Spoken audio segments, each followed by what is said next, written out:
I died saving someone, expecting a second chance at life, but instead, I woke up in a world where I wasn't the hero of the story. I was the meal. In a land ruled by powerful monster girls, humans like me are rare, valuable, and dangerously appetizing, which means every encounter could be my last. If I want to survive, I'll have to do the impossible. Convince the deadliest predator in the room not to eat me, and maybe even make her my ally. Could I survive on this world as a meal? First, don't forget to like and subscribe, and then let's jump into my story. I called out into the void, my voice disappearing into nothingness, as if it had never existed in the first place. This had to be a coma. I had been here for so long that I lost any sense of time, and even though I had never heard of a coma like this, I couldn't think of anything else it could be. One moment, I had been standing at a bus stop, waiting like any other ordinary day, and the next, I had thrown myself in front of a truck to push a kid out of its path. And now, I was here. Endless black nothing. No pain, no fear, no sense of time passing. Just waiting. I hadn't heard of any afterlife like this either, which only reinforced the idea that it had to be a coma. Then, a voice came from behind me. It was cold, monotone, and completely indifferent. There was no kindness in it, but no cruelty either. Just a flat, unwavering presence that carried a weight I couldn't ignore. It apologized for taking so long to find me. I turned toward the voice, and the moment I did, I came face to face with something I could only describe as death itself. A massive skeleton, easily 10 feet tall, loomed over me. Hellish fire burned inside its empty eye sockets, and black smoke drifted around it, carrying faint, screaming faces that twisted together like a river forming its robes. In its left hand it held a twisted scythe resting on its shoulder, the handle a long, slender bone topped with a skull, and from that skull's mouth extended a curved obsidian blade. I stared at it, taking everything in, and oddly enough, I didn't feel afraid. I admitted that I probably should have been scared, but I wasn't, and with that, I accepted that the coma theory was no longer an option. It observed that I was handling the news of my death well. I told it that while the news was grim, after months of isolation it was strangely comforting, especially knowing that death apparently wasn't the end. That was when it corrected me, explaining that I had been here far longer than months, and that time flowed differently in a place called Limbo. That immediately caught my attention, and I asked how long it had really been, while also questioning whether it was something like the Grim Reaper or even a god. It cut that thought off immediately, stating that it was not God, but merely an overseer. It warned me that there were others like it who had fallen into arrogance and falsely claimed divinity, and it advised me to be cautious of such beings in whatever came next. I accepted that and told myself to remember it, but what really stuck with me was something else it had said: new life. So I asked directly if that meant I was being reincarnated, and more importantly, if it was into another world. I couldn't help but imagine everything: witches, dragons, princesses, the whole fantasy package. It confirmed it without hesitation. As it spoke, it turned and began walking, and even though there was nothing but void around us, I followed. It explained that because I had been hit by a truck, some kind of law dictated that I would be sent to a new world and reincarnated rather than continuing forward. That stopped me for a moment. I questioned whether getting hit by a truck really triggered reincarnation into another world, because that sounded less like reality and more like an overused trope. It responded simply, saying that art imitates life. I didn't even know how to argue with that. Then I remembered the kid. I asked about him, wondering what had happened after I pushed him out of the way. It told me it couldn't comment on him life directly, but it assured me that I had saved him. If I hadn't acted, he would have died and been reincarnated as a child in a world far too cruel for someone alone. That was enough for me. I felt a quiet sense of relief settle in, and for the first time since all of this started, I was genuinely glad about what I had done. I introduced myself properly, realizing I hadn't done that yet. It returned the courtesy, identifying itself as the overseer of death for the world I was about to be reborn into. After that, I decided to ask the question that mattered most. In stories from my world, people who get reincarnated usually receive some kind of overpowered ability, so I asked what I would get. The answer was immediate: nothing. It told me I was quite average, though it added that because I had spent so much time in limbo, where souls normally rest between lives, my time being lost there had slightly improved my vitality. I paused, trying to process that, and then asked if that meant I was at least strong or hard to kill. Instead of answering directly, it turned toward me and leveled its scythe. The skull embedded in the weapon seemed to lock onto me, and from that angle, the black blade extending from its mouth looked disturbingly like a tongue. It felt like it was mocking me, silently laughing at the idea that I could ever defy something like death. Then it answered. 2 strikes would be enough to kill me, and the second would be a mercy. I let that sink in before admitting to myself that I really wasn't anything special. It turned away again and continued walking, stating that I was still better than most, but that all mortals eventually meet death. I couldn't help but wonder if that meant I had any chance at all of becoming a hero. It told me it didn't know, as that wasn't within its vision, but it did say that being average didn't disqualify me from that possibility. That was enough to spark a bit of hope. So I pushed further, asking if there was something like an adventurer's guild I could join. It told me that when I arrived, I would find myself in a forest east of a city called Jafhe, and that if I wanted to live a life different from my previous one, there was a monster hunting guild there.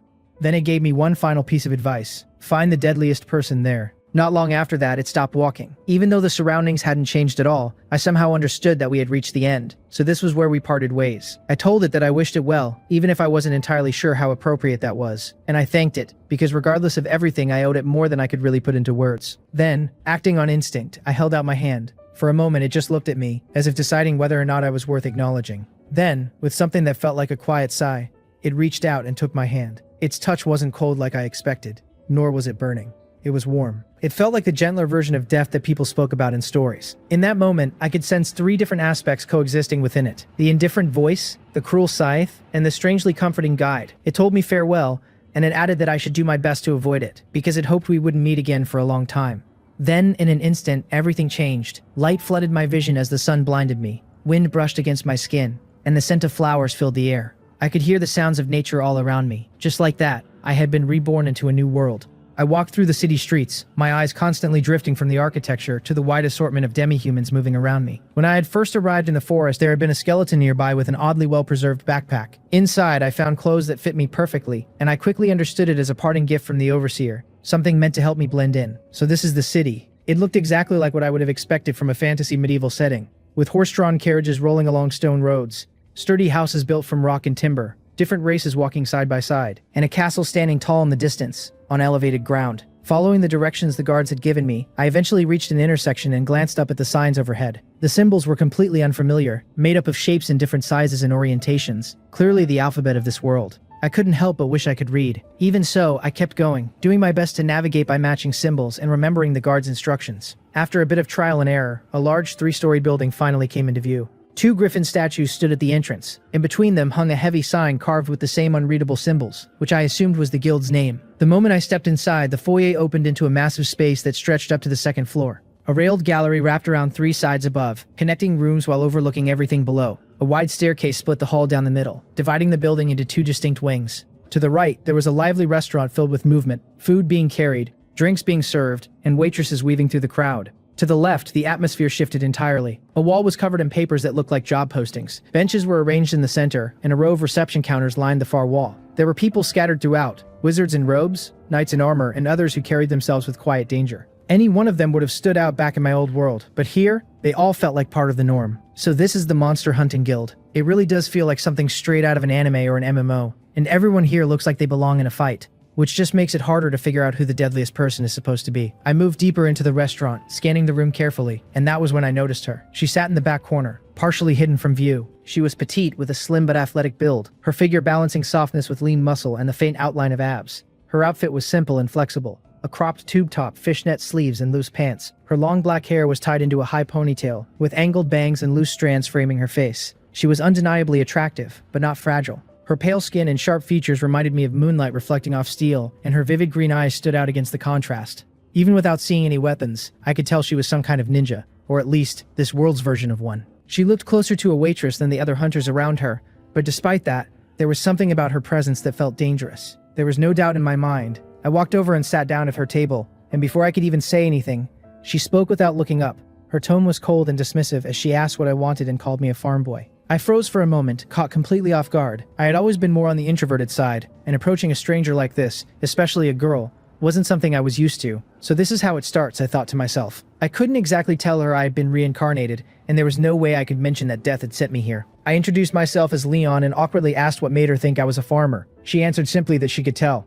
That only made me more confused, so I asked how. At that, she set her food down and looked directly into my eyes. Her expression stayed stern, and there was a sharp intensity behind her gaze. She explained her reasoning in a calm but cutting way. My size suggested I had consistent access to food, but my muscles showed I still did physical labor. My clothes were clean and well kept, but without any signs of wealth. And most importantly, the way I had entered the building, looking around uncertainly, too hesitant to approach the others, until I settled on her because she appeared less intimidating. It was thorough, almost uncomfortably accurate. I realized I might have hit a nerve somewhere, but at the same time, her analysis made sense. Back in my old world, I was just average, but here, even something like consistent access to food seemed like a privilege. And if she really was some kind of assassin, then reading people like this was probably second nature to her. At the very least, I noted that I could probably pass as a farmer's son if I needed to. Still, lying didn't feel like the right move here. The overseer's words echoed in my mind, steadying me. Find the deadliest person. so I decided to be honest. I told her I wasn't from a farm and that I had only visited one a few times, and then I explained that the reason I approached her wasn't because I thought she was weak, but because I had a feeling she was the deadliest person in the room. I could see a subtle shift in her reaction. She seemed pleased, even if she tried to hide it behind a hardened expression and a probing stare. She asked if someone had put me up to this. I admitted that, in a way, yes, I had come here to join the guild and become a hunter, but I had no idea how any of it worked.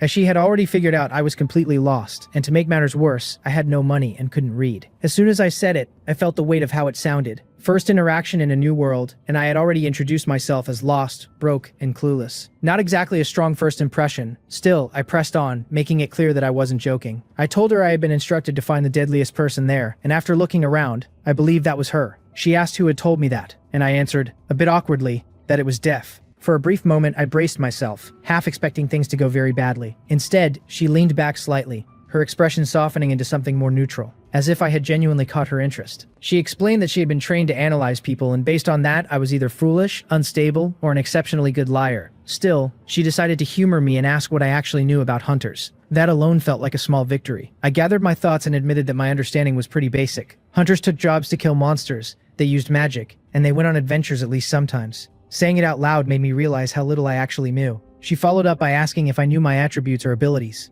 I admitted that I didn't, and that I wasn't even sure what those were. That earned a small smirk from her, like she found the situation amusing. She leaned forward slightly, clearly more engaged now. She told me I really was as inexperienced as I seemed, and explained that the guild used something called crystalline dice to measure attributes. There was a fee to use them, and if my total was high enough, I would be allowed to join. After that, I would need to pay both the sign-up fee and the first year's membership fee. I asked if that process was handled on the other side of the building, and she confirmed it. Then, since I couldn't read, she offered to point me to the right desk. She also pointed out that I had no money, and while she could cover the cost for me, I would owe her a favor in return. Her tone shifted slightly when she said that, carrying a hint of something playful but also unmistakably dangerous. It felt almost like she enjoyed the idea of having leverage, even as it served as a quiet warning. I found myself wondering if that counted as flirting, but it felt far more like a calculated risk than anything lighthearted. She was reading me completely, and I didn't really have anything to bargain with. Still, I had already decided to be straightforward with her, so there was no point in backing out now. I told her that was fine with me. For a brief moment, surprise crossed her face before her expression returned to neutral. She commented that I was unusual and admitted that she didn't normally go out of her way to help people, but she would make an exception this time. With that, she stood up and started walking toward the left wing of the building, and I followed.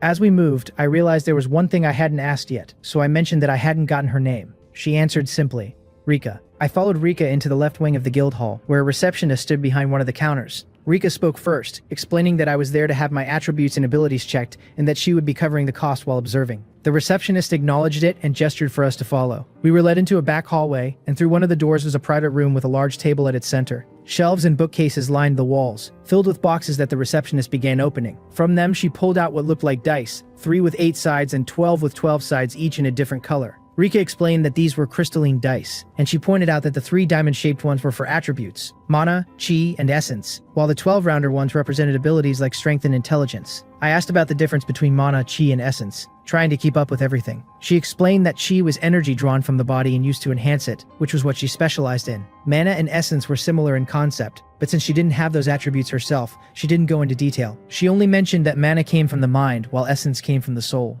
That raised another question, so I asked if it was possible to have multiple attributes. She confirmed that it was, and added that depending on which ones you had and how much, it would influence the kind of fighting style you could pursue. Abilities mattered too, but they were easier to train, whereas attributes were more foundational. As long as you didn't have 0 attributes, you could improve. That word stuck with me. 0. I asked if that was common, and she responded with a mischievous tone, clearly enjoying the situation as she read my reaction effortlessly. She told me it was more common than not. The receptionist handed me all 15 dice, so it was possible to have no attributes at all. The overseer had said I was average, which I had assumed applied to abilities, but now I wasn't so sure. At the very least, I hoped for something. Anything.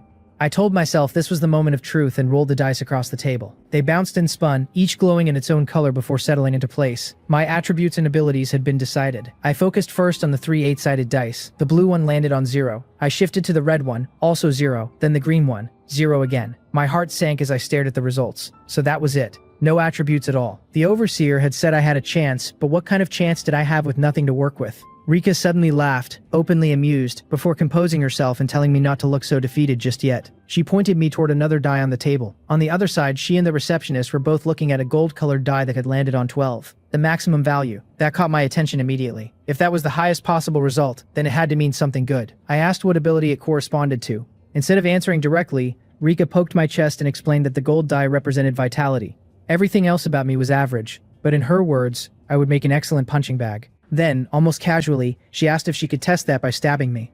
I barely had time to process that before reacting in confusion. Before things could escalate further, the receptionist cleared her throat and stepped in, listing my results formally. I had 0 in all attributes and average in all abilities, with the exceptions being slightly above average intelligence and an unconfirmed vitality. She excused herself to retrieve a larger die. As she left, Rika turned back to me, clearly puzzled. She questioned how my intelligence had reached 8, especially considering that I couldn't read.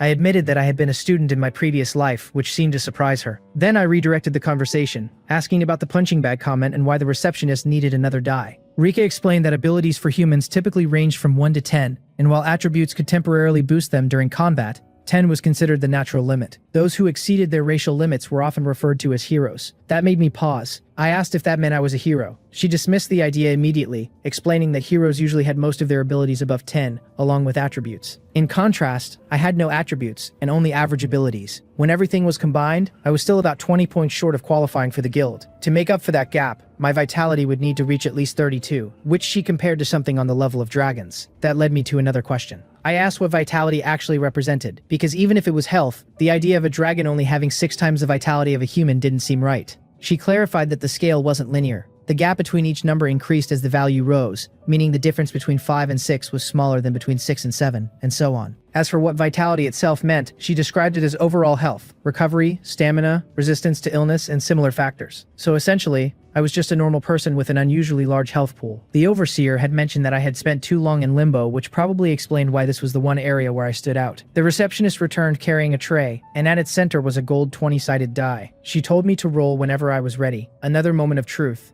I needed that die to land on 20 so I could move up to the next tier. In games, there were plenty of characters who used their health as a resource instead of mana, so if I could get into the guild, maybe I could find a way to do something similar. I picked up the die and rolled it across the table. It moved like the others, but the light it emitted was far brighter, almost blinding. When it finally stopped, the glow faded, and I leaned forward to see the result. 20. There was still a chance. Before I could fully celebrate, I felt something press sharply into my side, nearly knocking me off balance. I turned to see Rika leaning into me, pushing a thin metal spike, about 8 inches long, against my body. I reacted immediately, asking what she thought she was doing. She stepped back casually, twirling the spike between her fingers, and explained that something strange was happening. She could pierce my skin, but at the same time, something was pushing her weapon out, as if my body was forcing it away. She noted that I didn't have chi, so I shouldn't have been able to use any kind of regeneration skill. Even so, I told her not to casually test things like that on me. She just smiled and reminded me that she had asked earlier, adding that she was simply curious. From her perspective, having such high vitality alongside otherwise normal abilities was unusual.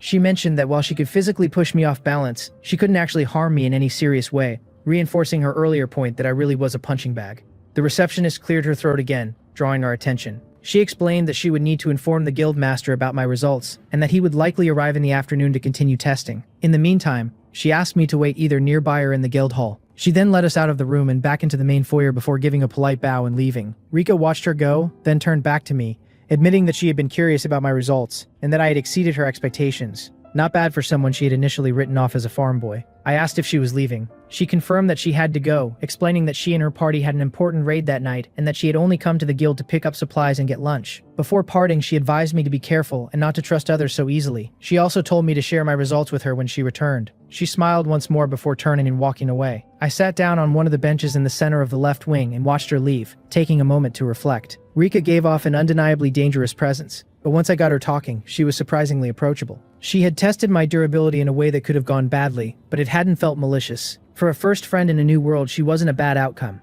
and if I was being honest, she was also very attractive.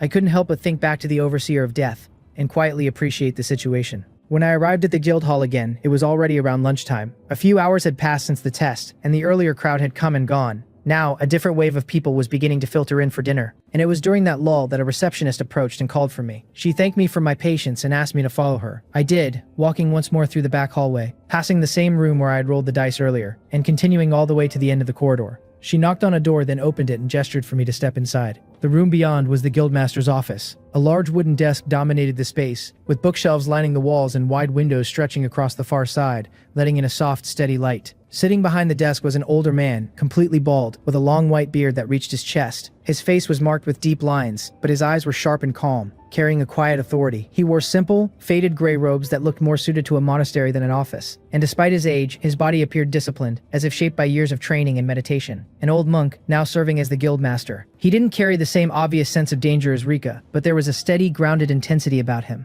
I introduced myself and explained that I was there because I had rolled a 20 on the gold die. He invited me to sit and introduced himself as Nadu, the master of Jafe's Hunters Guild. His voice was calm and deliberate, each word measured, as though he had no need to rush. He said he had already heard a bit about me, listing things in a way that made it clear word had spread quickly. A newcomer from the countryside, likely my first time in a city, no attributes, average abilities, but a vitality at the level of a hero. He even mentioned that I had managed to befriend Rika and get her to cover my fees, which he found more surprising than my test results. I admitted that I hadn't realized she had that kind of reputation, and explained that I had approached her simply because she seemed strong. He acknowledged that she was, explaining that Rika belonged to one of the guild's top 5 parties, an all-female group called Rosethorns, and that she was particularly hostile toward men. That, more than anything, was what made my situation unusual in his eyes. Then he shifted back to my abilities. He explained that having a single ability above 20 was rare, but when it did happen, it usually didn't lead to anything remarkable. People like that often became civilians who excelled in specific fields, scholars with high intelligence or performers with high charisma,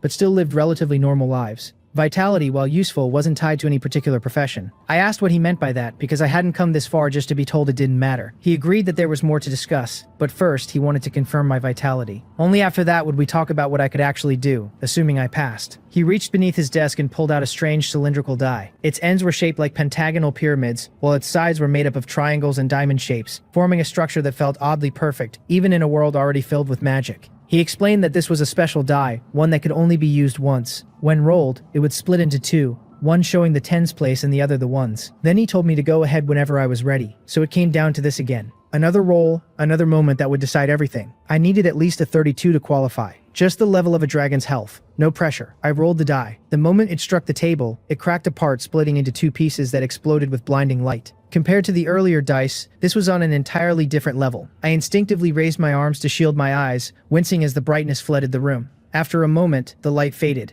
I blinked away the lingering glare and leaned forward to see the result. 0. 0.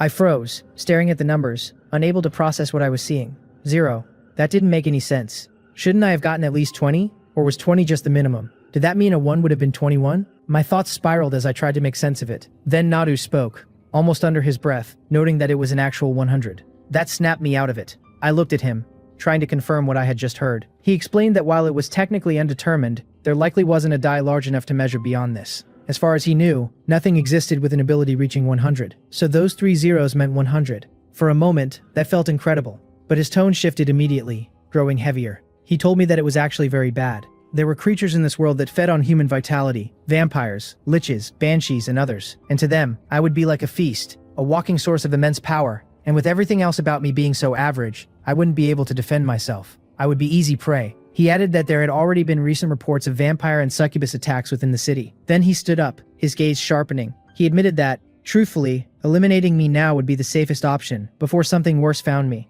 I stopped him immediately, pointing out that I had been asking from the beginning about turning my vitality into power. If monsters could do it, then there had to be a way for me to do it too, and that would at least give me a chance to protect myself. He paused, then admitted that he wasn't going to act on that thought. Not only because he was uncertain if he even could, given the absurdity of my vitality, but also because he was required to accept my application. Technically, I met the requirements to join the guild. Still, he made it clear he wasn't pleased about it. After a moment, he sat back down. He confirmed that it was possible to convert vitality into power, but explained that such methods were typically known only to those who practiced darker arts. Even then, those individuals usually drew life force from others rather than using their own. If I wanted to learn, I would have to seek out someone like that, which came with obvious risks, since they might see me as more valuable as a resource than a person. That made sense, even if I didn't like it. As things stood, I was more useful to monsters than I was to myself. So, I asked what came next. He told me, somewhat reluctantly, that I was now officially a hunter. I could return the next day to receive my guild card, and I would start at the lowest rank, Tier 5. The rest of the details would be explained then.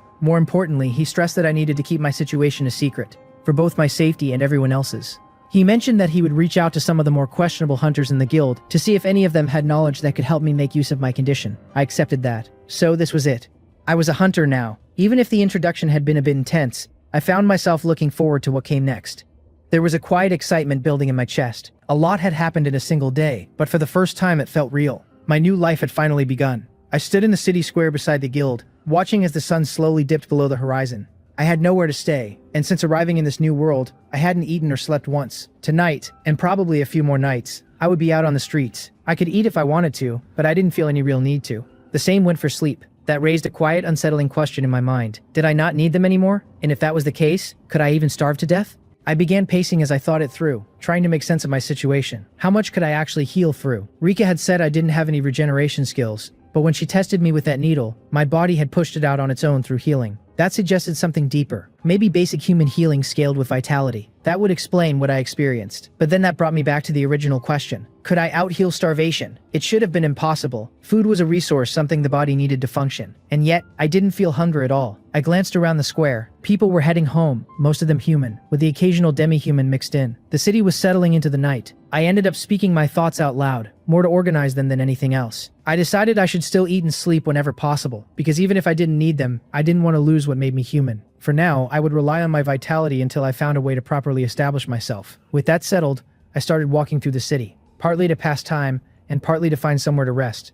A bench, a quiet corner, anything that would get me through the night. I wasn't planning on sleeping, but resting still felt worthwhile. As I moved through the streets, I made a habit of returning to the guild square every so often, using it as a reference point since I couldn't read the local signs. If I hadn't been doing that, I might not have noticed the person following me. They were completely cloaked in black, hood pulled low, no visible features at all. By the 7th time I circled back through a small square, I had already accepted that I was being followed. I wondered what they thought of me at this point. I clearly wasn't going anywhere, but I wasn't exactly trying to shake them either. I briefly considered just stopping out in the open and confronting it. Then a loud thud broke my train of thought. I turned immediately, ready for a fight, only to see the cloaked figure lying face first on the ground behind me. I paused. I could have walked away, just kept moving and pretended I hadn't seen anything. No one would have known. But instead, I found myself lifting them and dragging them into a nearby alley, out of the main road. I propped them up against a wall and pulled back the hood. What I found was a girl. Her skin was pale and smooth, her face delicate and unblemished. Her dark red hair was long and jagged, spiking outward like barbed wire. Her figure was striking, with a narrow waist and a balanced, full silhouette that stood out even beneath her clothing. She wore a short black dress in a Victorian style, elegant yet rebellious, decorated with chains and leather straps. Thigh-high boots, a choker, and multiple ear piercings completed the look, blending gothic refinement with something more defiant. She didn't look like she was from around here, and while she appeared human at first glance, that shade of red hair didn't seem natural.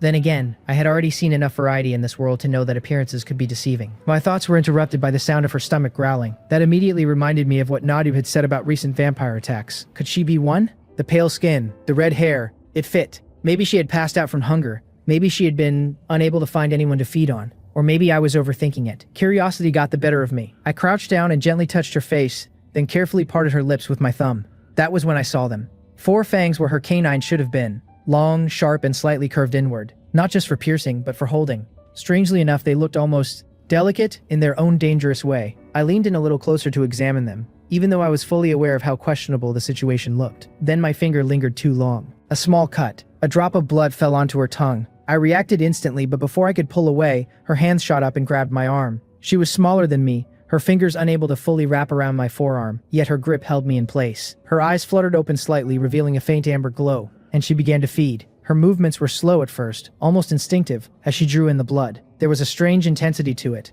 a focus that made it clear she was completely absorbed in the act. My thoughts spiraled. Why was she reacting like that? Her body shifted subtly, her breathing uneven as she continued, and the entire situation felt far more intimate than I was prepared for. I couldn't make sense of it. Was she feeding, or something else? My mind struggled to process it, and my body refused to move. The closeness, the unfamiliar sensation, it was overwhelming in a way I had never experienced before. I forced myself to steady my thoughts. This was dangerous. I needed to stay focused. Time passed, longer than I expected, nearly 2 minutes before the bleeding finally stopped. That raised another question. Had my wound healed, and why had it taken that long? Did her saliva interfere with healing? If my vitality hadn't been this high, how bad would that have been? Eventually, her movements slowed. She drew back slightly, licking away the last traces before releasing me. A soft exhale escaped her, followed by a small, almost embarrassed sound. Then her eyes sharpened. Reality seemed to hit her all at once. She jerked upright, pressing herself back against the wall as her grip loosened completely. She looked at me in disbelief, clearly shaken by what had just happened, struggling to process the fact that she had fed from a human, and that I was still standing in front of her. I gave a small, uncertain greeting, raising my hand slightly. She stared, then glanced down at my finger, still marked by what had just happened. Her face flushed deeply. She began trying to explain herself in a rush, insisting that she had only been hungry, that it had been a long time and that she had been starving. I listened, trying to piece together what that meant. a vampire that didn't normally feed on humans. That alone was unusual. But more importantly, vampires used blood as a source of power, and that meant this was an opportunity. I interrupted gently, acknowledging what she was, but then asked if she could teach me blood magic. Everything stopped. Her expression shifted instantly, her eyes narrowing as she focused entirely on me. The air grew tense, and a dagger formed in her hand, dark and fluid, like solidified blood. I realized immediately that I had moved too fast. She had been shocked that I survived. Combined with how her saliva slowed my healing, it was clear that feeding usually ended differently for her victims. And I had just asked her to teach me that. I quickly told her to wait and let me explain. She had already begun to rise, the dagger positioned between us. I pointed out that she had just fed on me and that I could have died, so it was only fair she at least hear me out. She countered immediately, arguing that I had been the one to put my finger in her mouth while she was unconscious, and that any consequences would have been my own fault. That was fair. Still, I explained that I wouldn't have died, and considering she had been following me and collapsed from hunger, I had effectively helped her. That made things even. She hesitated. I could see her considering it. She had been starving, and despite everything, I had given her blood, and survived. Finally, she agreed to hear me out, though she made it clear that she didn't owe me anything. I let out a quiet breath of relief as the tension eased slightly. Then I explained. I told her I had no intention of using other people's blood, and that if she taught me, I would only ever use my own. In exchange, she could continue feeding from me. Her expression shifted again, this time from guarded to confused. That was progress. I decided to introduce myself properly. I told her my name was Leon. After a brief pause, she gave hers. Valeria, I explained my situation as clearly as I could, keeping it simple so I wouldn't lose her unnecessary details. I told her I wanted to become a hunter, but I had no affinity for chi, magic, or essence, and all I really had was an overwhelming amount of vitality. So if she could teach me how to use that vitality for blood magic, it would solve everything. I could feel my own excitement as I said it, but Valeria just stared at me, completely stunned. She questioned how I could be so calm about everything. I didn't immediately understand what she meant, so I asked her to clarify. That only seemed to frustrate her more, as she pointed out the obvious. I was talking to a vampire who had just fed on me, and instead of reacting with fear, anger, or even basic caution, I was acting like it was normal. From my perspective, though, it really did feel like something out of a story. I straightened slightly and raised my hands, adding a bit of dramatic flair as I described it. A beautiful vampire, starving because she refused to harm humans, finally reaching her limit, only to meet someone she could feed from without causing harm. Then I dropped the theatrics, still smiling as I returned to a more grounded tone. On a practical level, it worked out perfectly. She could feed without guilt, and I could learn blood magic. It was a fair exchange. She called me unreasonable, clearly unsure how to process me at all. Even so, I could see hesitation in her expression, mixed with something else. The fact that she could feed safely from me,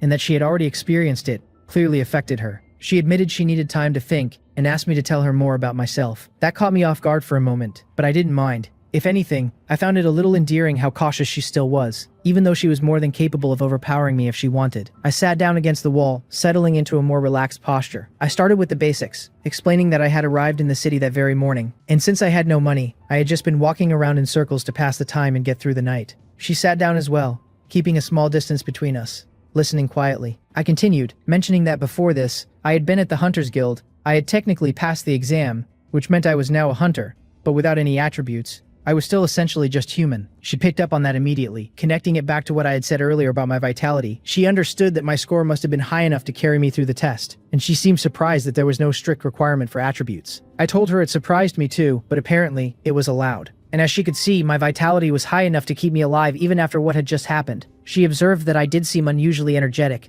and asked if I felt tired at all. I answered honestly that I didn't. From there, she summarized my situation in her own words. With no attributes, my only real path forward was to learn blood arts and use my own vitality as a resource. I repeated the term quietly to myself, letting it settle. Then I added that I hadn't originally been thinking specifically of vampires when I considered this path. In fact, the guildmaster had warned me to avoid creatures like vampires since they could use my vitality for themselves. She pointed out, almost dryly, that she had followed me in the middle of the night anyway. I acknowledged that, noting that she was now fully up to speed. After a brief pause, she shifted the conversation again, asking about my life before today. That was a problem. I couldn't exactly tell her I was from another world, especially when she was already uncertain about trusting me. So I defaulted to something safe, listing small, ordinary things about myself. My favorite color, the kinds of food I liked. Even as I said it, I could tell how awkward it sounded. It felt like one of those forced introductions on the first day of school. She tilted her head slightly, clearly unimpressed, and pointed out that it wasn't what she meant. I admitted that I didn't know what else to say and asked if there was something more specific she wanted to know. She explained that it wasn't about being interesting, but about understanding who she was dealing with. She mentioned that she wasn't exactly welcome anywhere and hadn't had a friendly interaction in a long time.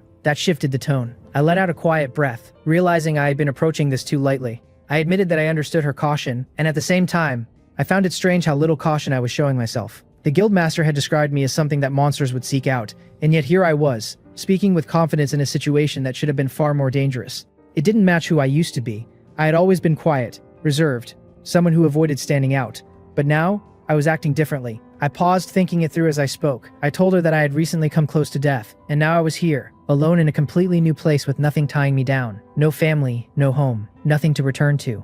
And because of that, something had shifted. I felt lighter, in a way. Less afraid, not fearless exactly, but different enough that even I was still trying to understand it. She listened carefully, and I could see that something in what I said resonated with her. She commented that my situation sounded just as difficult as hers, maybe even worse, yet I was handling it surprisingly well. I had a brief moment of concern, wondering if that came across the wrong way, but before I could respond, she muttered something under her breath. Fateful encounter. Then she straightened, her expression firming into something more decisive. She agreed to the deal. She stated it clearly, almost formally, that I would become her source of food, and in return, she would teach me blood arts. That was all I needed to hear. I stood up immediately, unable to hide my excitement as I asked when we would start and what I needed to do, already eager to begin. She quickly told me to calm down, reminding me that this wasn't something I should be announcing out loud. If word got out, I would be targeted before I even had a chance to establish myself. As she said that, I noticed movement at the edges of the alley. 2 cloaked figures had appeared, one at each end, effectively cutting off any way out.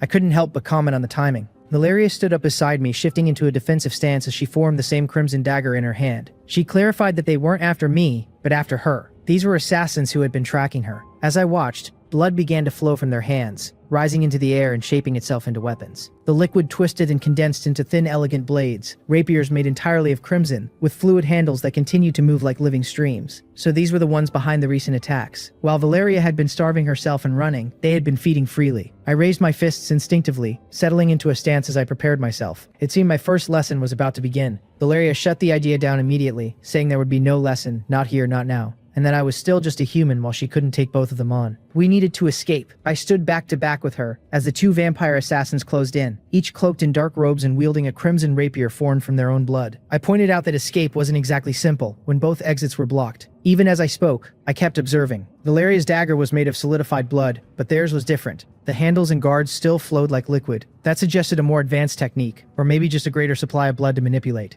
Either way, I didn't have enough information to fully understand it. I forced myself to focus. If we couldn't win, then we had to break through. I asked her if she had any mobility options. Wall running, flight, anything. But she admitted she didn't have enough blood left. And with me there, the situation was worse. Her voice carried a hint of panic. That wasn't good.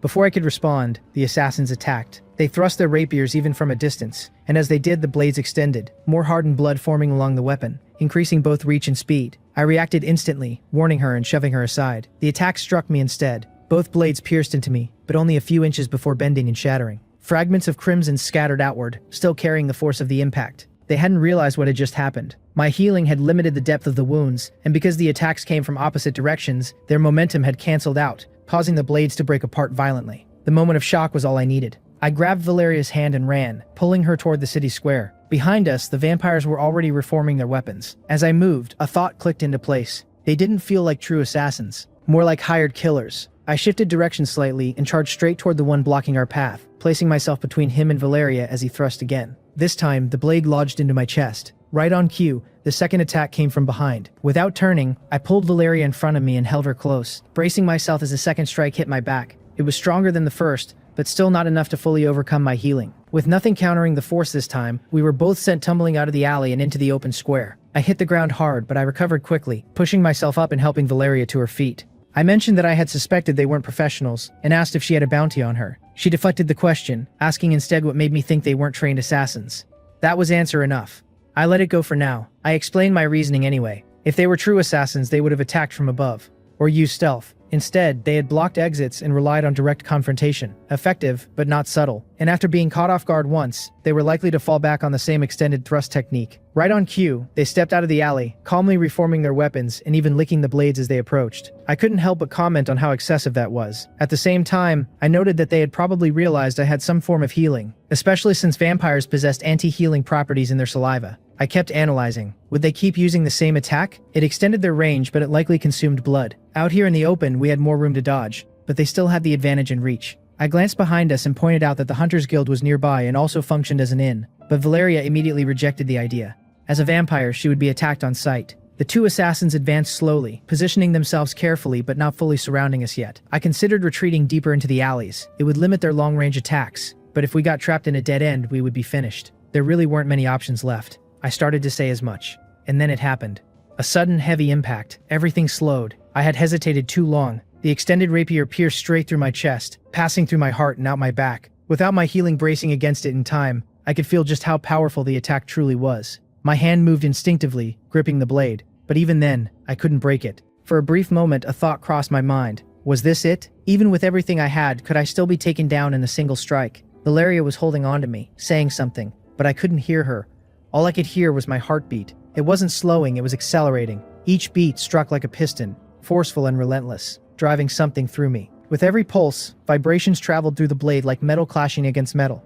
No, I refused to let it end like this. No more hesitation, no more doubt. I didn't have the strength to break the blade, but I had something else. Vitality. I released my grip, clenched my fists, and drew my arms in, tightening every muscle in my body. Then I forced everything forward. My chest flexed, and the blade shattered outward, the break traveling back along it like a chain reaction. My healing surged from within, strongest at my core, overpowering the anti-healing effect, even as the outer wound still bled. I steadied myself, locking eyes with the two vampires as adrenaline surged through me. This wasn't over. I stepped forward, fists clenched, voice steady but sharp as I challenged them, asking if that was the best they could do. That felt incredible. Maybe it was just the adrenaline, but in that moment, I felt unstoppable. Valeria didn't want to head to the Hunters Guild, so running around without direction wasn't going to help. There was only one option left: fight. I told her they were after her, so I would take them head on while she focused on attacking from a distance. She was still shaken from what had just happened. I had taken a hit that should have ended me, and then shattered a blood-formed blade as if it were fragile. Her eyes were still wet, but she forced herself to concentrate. She explained that vampires didn't usually rely on long-range attacks because it consumed too much blood.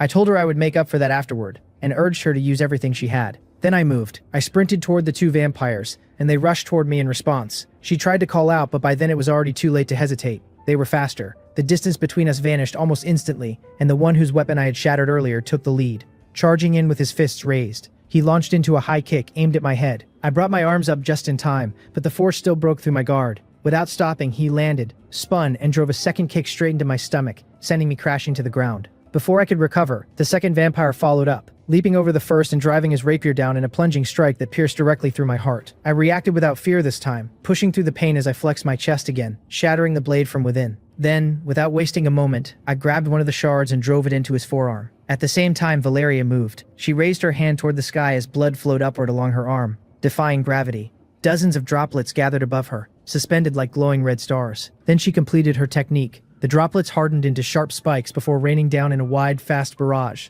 They struck the ground in a sweeping wave, piercing through both vampires despite their attempts to evade. As for me, I was still on the ground, completely covered. Instinct had made me shield my face, but the rest of my body was riddled with spikes. So much for avoiding long-range attacks. Valeria collapsed after releasing everything she had into that strike, leaving the rest to me. That wasn't good. The two vampires had already begun recovering. Their ability to heal was clear, though the strain was starting to show. It was wasteful, but undeniably effective. I needed to end this quickly. I pushed myself up and rushed the vampire who had been standing over me earlier. The name came out before I could think of anything better. Porcupine Hug. It was crude, but it fit. Still covered in spikes, I grabbed him and pulled him in tightly. Between the force of the hold and my own healing pushing the spikes outward, they drove deeper into him. He cried out in pain and shoved me away, trying to force his blood to seal the damage, but it was too late. He didn't have enough left, and the bleeding overwhelmed him as he collapsed. That left one. I assessed the situation quickly. If he fed on me, I lost. If he grabbed Valeria and escaped, I lost. If I forced him to retreat, I won. If I took him down, I won. I met his gaze and told him plainly that he was outmatched, and that he could leave or face the consequences. My best chance was to make him back off. If he retreated, I could help Valeria recover and prepare for whatever came next. For a moment it seemed like he might consider it. Then, I saw the resolve in his eyes. He wasn't leaving. He charged again, slower than before but still faster than me. This time he opened with a left hook. I raised my arms to block, but once again the difference in strength broke through. A right uppercut followed, then two quick strikes to my nose. Each impact hurt, but the damage vanished almost as quickly as it appeared. At that point I stopped trying to block. The pain was real, but it didn't matter. Every strike he threw cost him blood, and in a battle of endurance, I wasn't the one who would run out first. I focused on one thing.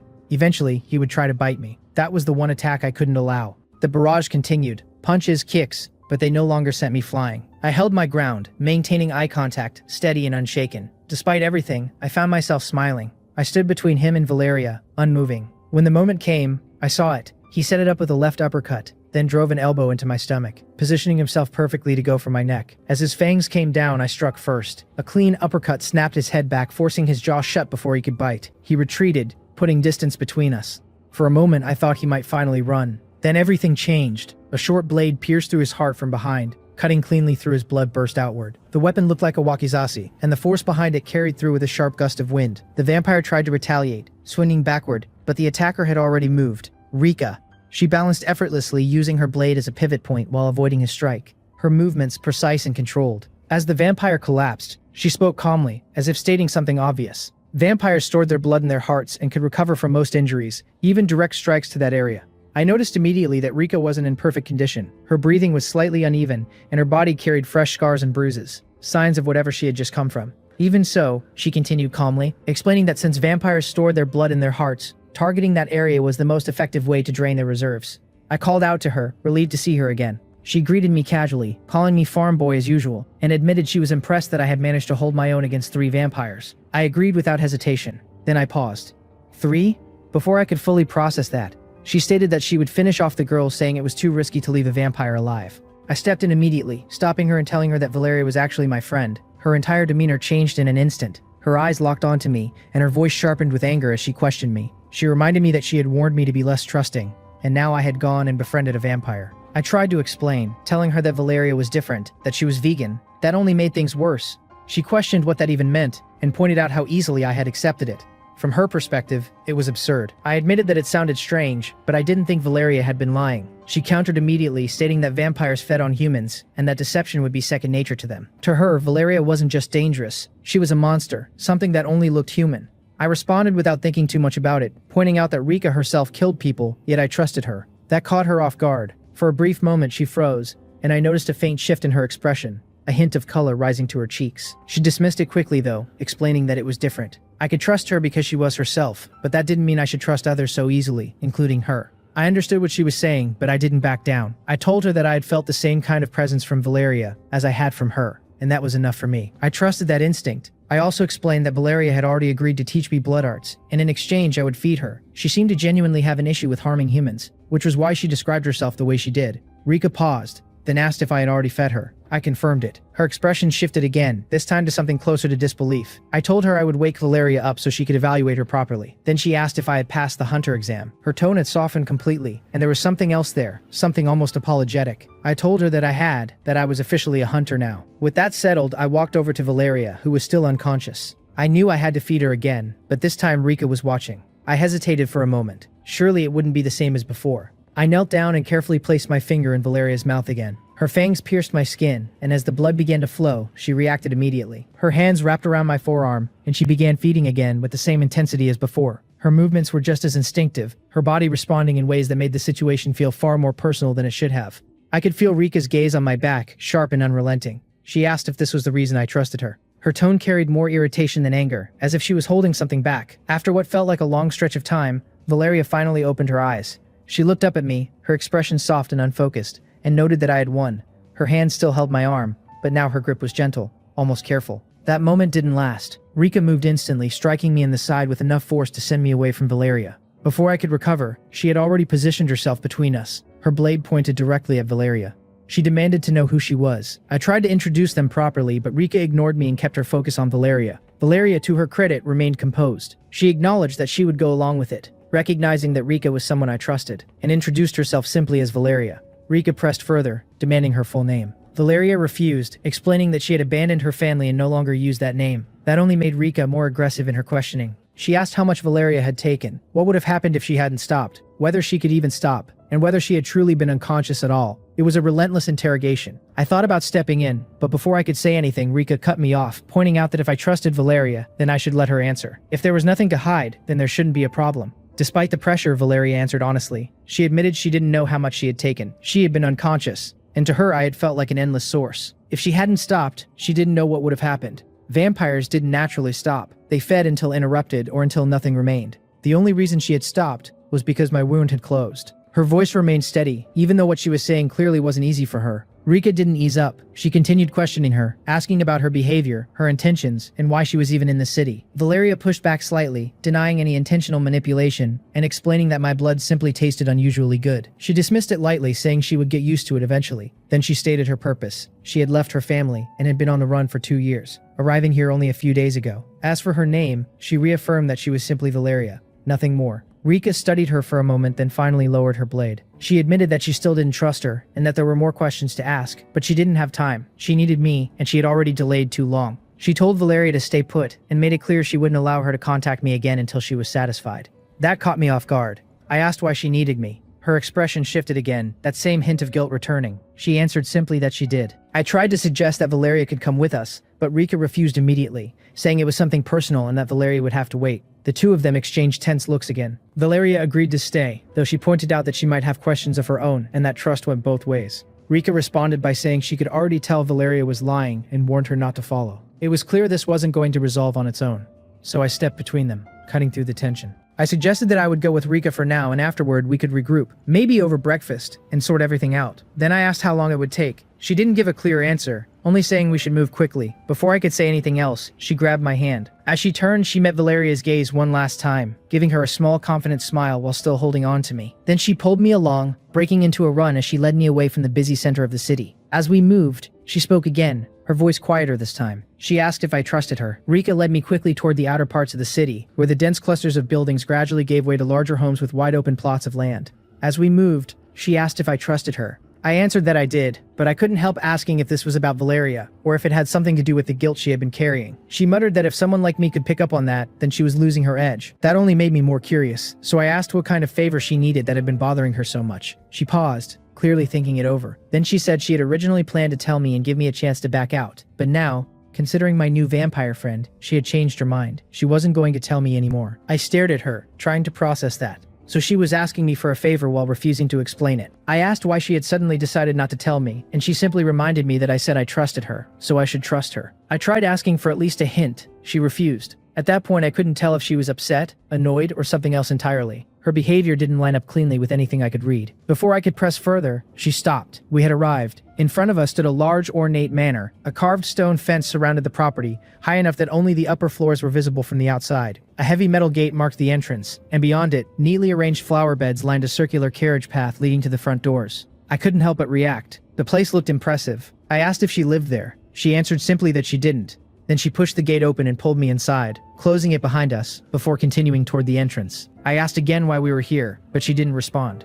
Inside, the manor was empty. The candles had been extinguished, but faint trails of smoke still rose from them, suggesting whoever had been here had only recently left.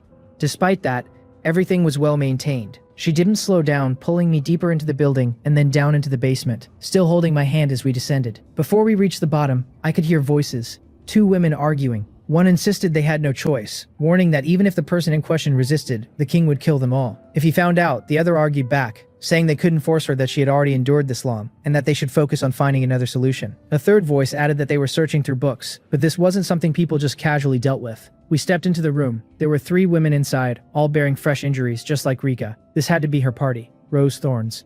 One was a wizard woman holding a tall wooden staff topped with a glowing blue crystal in her right hand. Another was a blonde in full knight's armor. The last is dressed in forest green clothing with long wavy reddish-brown hair and pointed ears. Rika announced our arrival, casually mentioning that she had brought along a farm boy. One of them immediately responded that Rika was thinking ahead, implying sacrifices would be necessary. That word caught my attention. Sacrifices. So that was it. She had brought me here because she thought I could survive whatever they were planning. I couldn't help but feel a mix of disbelief and annoyance. The armored knight stepped forward, her expression filled with restrained anger as she confronted Rika. She accused her of letting her personal issues with men influence her decisions, saying that didn't justify sacrificing someone. Rika cut her off quickly, telling her to calm down and clarifying that I wasn't just some random person. She introduced me as a hunter, explained that she had helped me join the guild, and that she had witnessed my test results. Then she described me as completely useless in every aspect except one, my vitality. She said it was at least on a level of a dragon. The knight questioned that. Rika explained that before she left for her raid, I had rolled a 20 in vitality, and since I had no other strengths, I would have needed at least a 32 to pass. The knight turned her attention to me. I hesitated. There was no point hiding it. Rika would find out eventually, and after everything that had already happened, secrecy didn't seem practical. So I told them. I had a vitality of 100. Even then, it wasn't fully confirmed since there wasn't a die large enough to measure beyond that. The room fell silent. That was when it really started to sink in. There was a saying I remembered. 90 was halfway to 100. It was used to illustrate how exponential growth worked, how the gap between values widened more and more. Enrique had already told me that each level increased in difference. So what did 100 actually mean? Trying to make it sound less overwhelming, I added that I should be able to help with whatever problem they were dealing with. The silence didn't lift. Shock, disbelief, doubt. It was all there. Rika was the first to recover, trying to move things forward, but the others immediately interrupted her, rejecting the idea outright. They couldn't accept something like that so easily. Rika pushed back, insisting that I wasn't lying. She reminded them that she had seen my role herself, and that when she came back to find me, she had witnessed me feeding a vampire. She even mentioned that the same vampire had followed us and was currently waiting outside. That caught my attention. So Valeria had followed us after all. Meanwhile, the three of them remained silent, clearly struggling to reconcile everything. They knew Rika could read people, and they knew what vampires were capable of. But even that wasn't enough to make this believable. I glanced at Rika and asked what the plan was now. She answered without hesitation. They would let the others calm down, and in the meantime, she would chain me to a chair and blindfold me. I paused. That was not what I expected. I couldn't help but question it. Before I could question it any further, Rika was already tying me to a chair. She had brought me into what looked like a cellar in the basement. No windows, just a single door. The other three members of her party stood near the entrance, watching quietly as they tried to process everything that had just happened. I couldn't help but comment on it. So this favor she needed was for me to act as food for some kind of monster girl. She confirmed it without hesitation, as casual as ever. That explained the guilt I had noticed earlier, especially after the way she reacted to me and Valeria. She asked if I really had to say everything out loud, and I admitted that I did. If nothing else, I figured I could at least give her a hard time for dragging me into this without explaining anything. Her eyebrow lifted at that, and she fired back immediately, pointing out that I wasn't exactly in a position to joke after willingly letting myself get tied to a chair. She tightened the ropes a little more than necessary, a playful edge in her expression. I acknowledged it with a quick apology, though neither of us really meant it. A quiet laugh broke the exchange. The knight, Rosalind, stepped forward, having watched the whole interaction. She commented that she was surprised to see Rika getting along so well with a man, considering her usual attitude. She added that she sometimes worried Rika might react harshly if a man said the wrong thing. Yet here we were, talking like this. From her tone, it sounded like she was teasing Rika about being unusually fond of me. Rika dismissed it quickly, calling me nothing special and reminding everyone that she had already stabbed me earlier, as if that proved she hadn't softened at all. That seemed to raise a different kind of concern in Rosalind's expression, but she didn't dwell on it. Instead, she turned to me and introduced herself properly. She explained that she was Rosalind, a paladin and the leader of Rose Thorns. She gestured to the others, Circe the wizard and Tala the druid. I acknowledged them, noting their small gestures in return. Then Rosalind shifted to the main point. She emphasized that their friend needed my help, and that along with everything else they were asking, she wanted me to avoid asking personal questions. I understood immediately why she was the leader. She had a composed presence that made it difficult to refuse, even if I had wanted to. I agreed, though I did ask one thing. I wanted to know what kind of monster their friend was. The room fell silent for a moment. Then she answered, a succubus. I felt a strange sense of excitement at first, almost reflexive, but that didn't last. She immediately clarified the situation. Their friend had been captured by succubi only a few days ago, and during that time she had somehow been turned into one of them. That changed everything. I thought it through. Succubi were all female, which meant they likely created more of their kind by transforming others. Rosalind continued, her tone growing sharper with anger. Their friend had been targeted because of her nature, someone noble, someone pure. The demons had even given her the key to her own cage, letting her suffer while waiting for her to give in. And despite all of that, she had resisted. She had chosen to starve rather than lose herself and harm others. That realization settled heavily. I had been too quick to associate succubi with the lighter versions I had seen in stories. The reality here was far harsher. I expressed concern, asking if she would be able to feed on me safely. I knew I wouldn't die, but that didn't mean there wouldn't be consequences. Rosalind explained that was exactly why I was being restrained. By tying me down, I wouldn't be able to interfere or do anything that might weaken her resolve. A simple kiss would be enough for her to feed. By then, Rika had finished securing the ropes. She stated that there was no backing out now, and that once the blindfold was on, everything would be ready. Rosalind gave Rika one last look before turning to leave, saying she would go speak with their friend. Circe and Tala followed shortly after, leaving just the two of us in the room. The atmosphere shifted. I wasn't entirely sure what to say. There was something undefined between us. I couldn't clearly label what my relationship with Rika was, but I knew that if there was a possibility of it becoming something more, I wouldn't be against it. Before I could figure out how to approach it, she spoke first. She told me not to be misled by Rosalind's teasing, and then explained what succubi actually were. They were demons that preyed on desire, and death at their hands was anything but peaceful. That wiped away any lingering misconceptions I had. I admitted that I had misunderstood, and that the reality made a lot more sense now. She laughed at my reaction, then added that I would likely have to get used to this if they couldn't find a way to cure their friend. I made a mental note to reconsider how quickly I trusted people, especially when she asked me that question earlier. She told me to stop talking.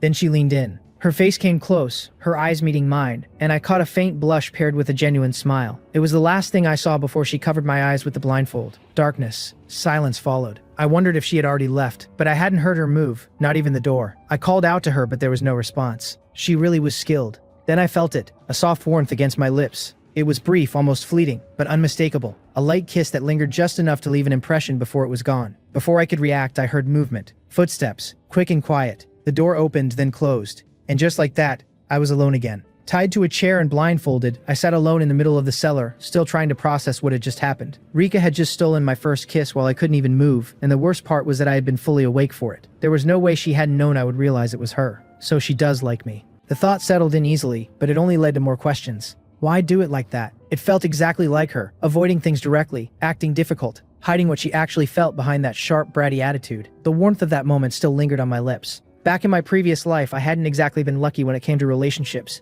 though most of that was my own doing. I had always kept to myself. Kissing wasn't a big deal where I came from, but in more traditional settings it could carry a lot of meaning. Still, I doubted it meant something that serious here. It was probably just Rika being Rika. Eventually I heard the door open, pulling me out of my thoughts. Voices followed, faint, but I could make out encouragement in their tone. They were trying to convince her. That realization felt strange. I never thought I'd be in a situation where people were reassuring someone that it was safe to feed on me. Even so, I understood what this meant for her. She had chosen to starve rather than hurt anyone. If I could help, then I would, no matter how this turned out. The door closed again and I felt the shift in the room. Now it was just the two of us. I steadied myself. This is it. Before I could gather my thoughts further, a quiet voice reached me. It sounded weak, dry, like someone who had been pushed far beyond their limits. She asked if I was sure. I answered immediately, not giving her time to doubt herself. I told her it was fine, that I had already dealt with something similar before, and that she didn't need to hold back. There was a brief pause before she accepted. Then I felt her move closer. Her weight settled against me, light, too light. There was barely anything there, just the fragile presence of someone who had been starving for far too long. She asked if I was ready. I told her I was. Then she leaned in. Her lips met mine. At first, the sensation was overwhelming, something that felt almost unreal. There was a sweetness to it, something rich and layered, as if every sense was being pulled into the moment. Warmth spread through me quickly, too quickly, and with it came a strange heaviness, like something was being drawn out of me. I could feel it. My strength, my life, it was being taken. And yet, I remained aware. My body felt the strain, but my mind stayed clear. My healing worked constantly, balancing the drain, keeping me steady even as everything else tried to pull me under. As time passed, the illusion faded. The sweetness disappeared, replaced by something more real. Her lips were no longer soft in the same way. They were dry, worn down by starvation. But something else changed. She felt different. Heavier, softer, stronger. I realized what was happening. She was growing. With every moment, as she drew more from me, her body began to change. What had started as something fragile and barely there was slowly becoming fuller, more defined. Her presence became more solid, more grounded. It made sense. If vampires used blood as a resource, then succubi must do something similar with vitality. Her form continued to shift, becoming what I imagined a demon of desire would look like. No longer weak or fading, but complete. At some point her lips softened again, but this time it wasn't an illusion. She had recovered enough for it to be real. That was when another thought hit me. Just how much had she taken? Valeria had described my blood as something that felt endless, and she had only stopped because her feeding had been interrupted. But this, she wasn't stopping. Not that I wanted her to. I reminded myself why I was here. Still, as things stabilized, I made a decision. If this was going to happen, then I wouldn't just endure it. I leaned into it, letting it become something normal. Not something forced or desperate, but something shared. The moment continued, steady and intense, until it finally broke. Not because she stopped, but because she couldn't continue in the same way. She had grown too much. Our positions no longer aligned, and the connection naturally ended. She spoke first, her voice completely different now. It carried warmth, depth, and a composed strength that hadn't been there before. She asked if I was all right. Before I could respond properly, her tone shifted again. Panic. She started questioning what had happened to her, but quickly tried to regain control. She began repeating her name over and over, almost like she was anchoring herself. Celestine del Miriel Revelry, second princess of the Revia kingdom. She repeated it again and again, holding on to it. I stayed quiet, watching, listening. Then I felt it. Her body was changing again, shrinking. Her form adjusted, becoming smaller, more stable. It wasn't just shrinking, it felt controlled, deliberate. She was reshaping herself. That made sense. A succubus would need to adapt their form. Eventually, the changes stopped. She settled somewhere in between what she had been at the start and what she had become during the process. Then she apologized, saying she thought she was okay now. I told her not to worry and admitted that I had enjoyed the moment, though I wasn't entirely sure if that was the right thing to say. She seemed just as uncertain. Then she asked if she could remove my blindfold. I agreed and asked if she could untie me as well. As the blindfold came off, my vision returned, and then I saw her. Blonde hair framed her face, catching what little light there was and reflecting it in a way that felt almost unnatural. Her eyes were a pale, clear blue, calm and open like the sky. There was a softness to her, something refined and composed, but it wasn't entirely human.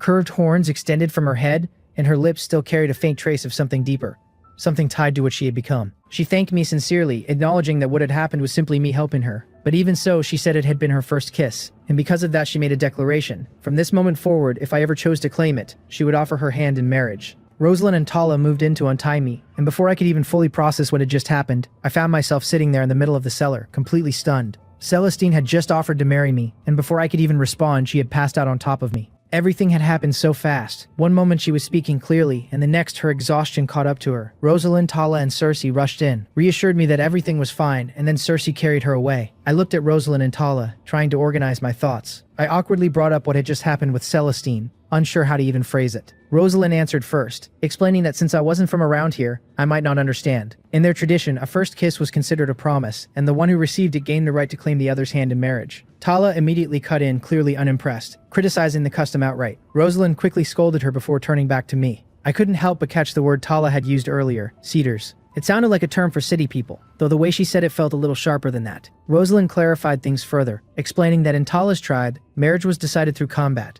Beating someone nearly to death was how they chose a partner. I glanced at Tala, taking a closer look. She was tall and athletic, with tan skin and long brown hair braided together with vines and plant life. Her green eyes matched the markings across her body, and her clothing was formed from living plants that wrapped around her while leaving much of her skin exposed. Despite being a caster, her physique was undeniably strong. When she noticed me staring, she stood up and struck a confident pose, showing off her build without hesitation. She explained her tribe's tradition more directly. Their coming-of-age ceremony involved men fighting the women, and whoever won would claim their partner. In her case, no one had been able to defeat her, not even the elders. So she left her tribe in search of someone strong enough to be worthy. Rosalind added that this was how Tala ended up here, and that she had already caused quite a stir by challenging the male members of the guild. They had to step in before things escalated further, eventually bringing her into the party. While Rose Thorns wasn't the strongest group overall, Tala herself was the strongest individual hunter among them. Tala turned her attention back to me, adjusting her tone slightly after catching herself earlier. She acknowledged that surviving as succubus was impressive, but pointed out that the fact I could still be restrained by something like ropes made me weak. She told me that if I ever became strong, I should let her know. Then she mentioned they would discuss what to do about the king and the princess the next day, before turning and leaving the room. I watched her go, then looked back at Rosalind. I couldn't help but comment that between Rika and Tala, I was starting to understand why Nadu had said the guild had issues with men. Rosalind let out a slightly awkward laugh. She admitted that while each of them had their own issues, they were all good people at heart. The fact that Tala hadn't dismissed me outright was a good sign, and Rika getting along with me was even more surprising. She added that Cersei would likely warm up to me as well. I found myself agreeing internally. Rosalind really did hold the group together. She was already thinking ahead, considering how I would fit in with them, which made sense given my role in helping Celestine. Then I realized something.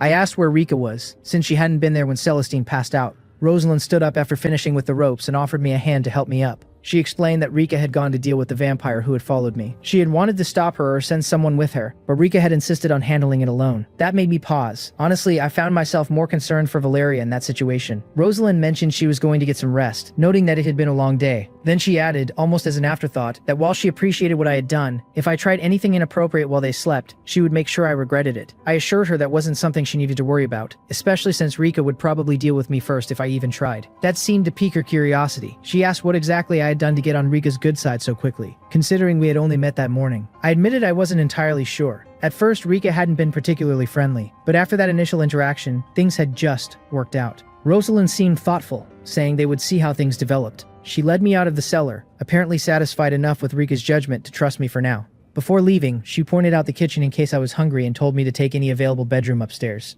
I wished her good night. Now alone in the mansion's foyer, I took a moment to assess myself. I still didn't feel hungry or tired. Those basic human needs seemed distant, almost unnecessary. Even so, I decided I should at least try to eat something. I made my way into the kitchen and looked around. Nothing there looked familiar. Still, I picked up one of the plants from a basket. It had a shape similar to a dumbbell. I took a bite, and the bitterness hit immediately, forcing me to cough it out. I tried another, this one purple and round like an apple. That turned out to be even worse. Sharp, sour, and overly acidic. It felt like I had just bitten into this world's version of a lemon. I decided that was enough experimentation for one night. I would just eat whatever they ate when the time came. I moved to the sink and noticed running water. Whether it was because this was a mansion, or because this world had more advanced systems, or even magic, I couldn't tell. But in the quiet of the night, it gave me time to think. I poured myself a glass of water and even added a bit to the sour fruit.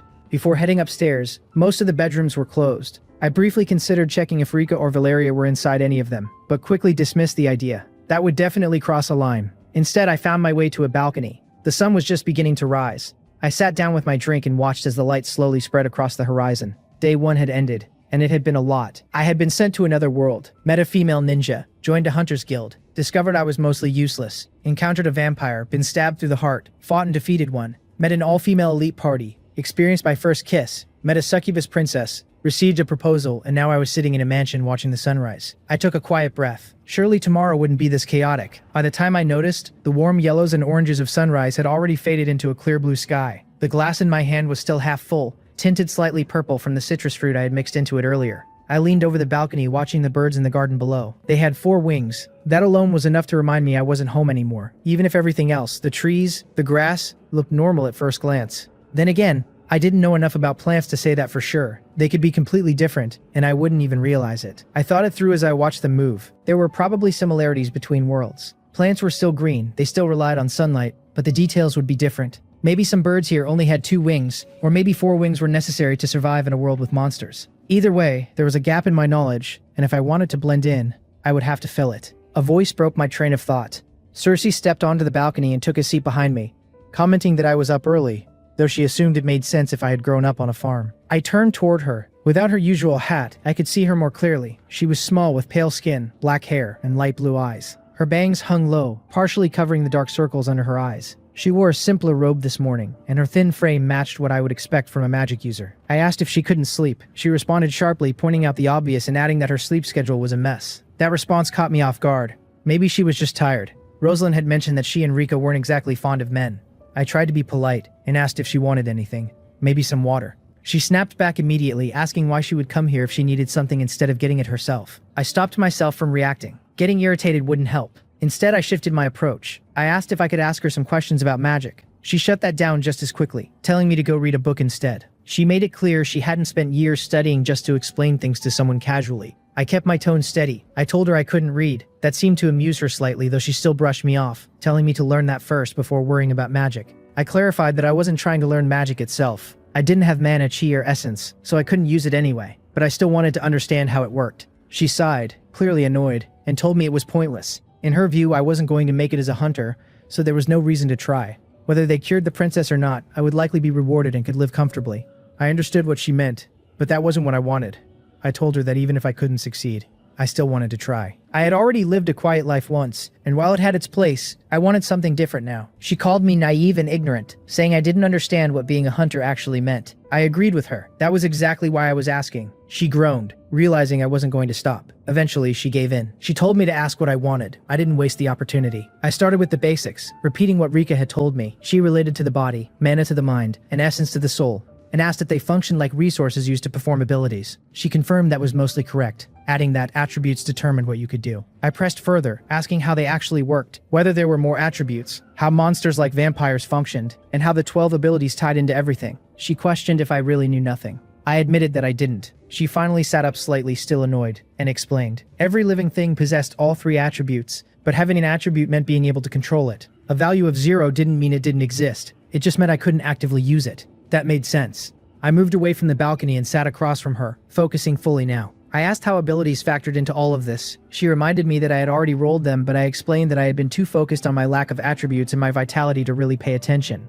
I only knew that most of them were average, with intelligence being slightly higher. She seemed skeptical of that, but continued anyway. Abilities influenced both the preparation and execution of techniques. Intelligence, for example, determined how many spells she could understand and how effectively she could use them. It also affected the strength of certain spells. I recalled what Rika had said about improving abilities and asked if mana users generally focused on intelligence. That was when she asked if I even knew what a class was. I hesitated, then admitted that I didn't. She made a remark comparing an 8 to a 0, implying I might not be as perceptive as I thought, but I ignored that and kept listening. She explained that a class was simply a way of describing how someone used their attributes and abilities. Then she listed the 12 abilities: strength, agility, dexterity, vitality, conviction, creativity, intelligence, empathy, wisdom, perception, charisma, and luck. I made a mental note to have someone write mine down later. she continued, explaining that abilities influence what kind of class you might pursue. For example, someone with mana and high luck might focus on chaos magic instead of arcane magic. High agility could lead to something like a spellblade, and combinations of attributes opened even more paths. She went on, describing how different combinations could create entirely different roles,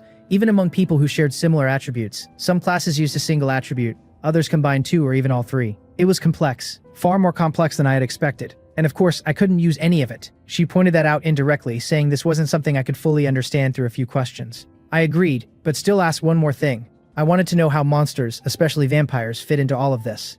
Before she could answer, another voice cut in. Valeria. She stood at the doorway, casually leaning against the frame, suggesting that I should be asking her instead. Cersei reacted immediately, jumping up and taking a defensive stance, demanding to know why a vampire was there.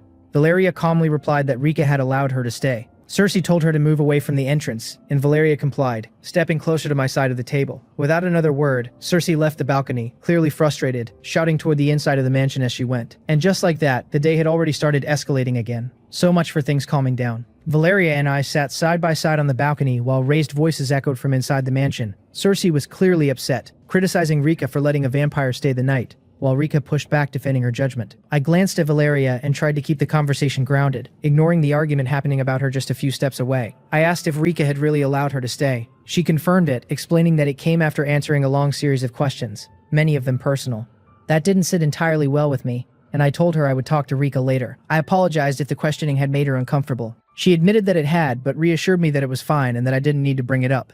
Apparently, Rika had promised not to share anything she said.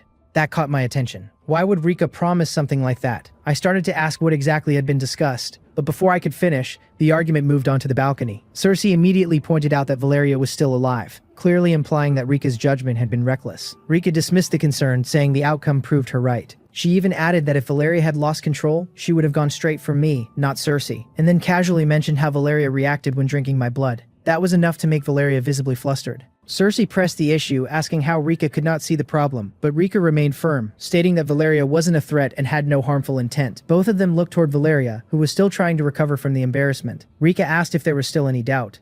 Cersei gave in, though not willingly. The tension eased just enough for everyone to sit down. I ended up between them, with Valeria to my right, still flustered, and Rika to my left, looking entirely too pleased with herself. Across from us sat Cersei, still clearly annoyed. After a moment of silence, I decided to move things forward. I asked what the next steps were. Cersei answered first, saying she still wasn't sure if it was even possible, but she would continue researching a way to turn a succubus back into a human. Rosalind added that they would also need to inform the king, which would be difficult since they couldn't bring Celestine with them. I asked why that was. Rika answered immediately, pointing out that Celestine didn't want to be around men, and that they had already cleared out the entire mansion before bringing her here. Then she added that I was the exception. Since Celestine couldn't harm me, I would be her source of food, moving forward. I took a moment to process that. So this was my role now. I had been reincarnated into a new world, and instead of becoming some kind of hero, I had ended up as a food source for two different kinds of monsters. It wasn't exactly what I expected, but at this point, it was better to accept reality and work with it. I told them I didn't mind helping, but while I was here, I wanted to get stronger. I mentioned that Valeria had already agreed to try teaching me blood arts. That immediately set Cersei off again. She accused Valeria of taking advantage of me, pointing out that as her food source, I was essentially giving her power, while gaining little in return. Valeria pushed back, clearly offended, insisting she hadn't deceived me. Cersei dismissed it, explaining that vampiric magic was a racial ability, something innate and not something a human could learn. Valeria corrected her, calling it blood arts and explaining that while it was tied to their nature, it still functioned through chi. Vampires didn't produce chi naturally, but that didn't mean it couldn't be taught, especially since I would be using my own energy.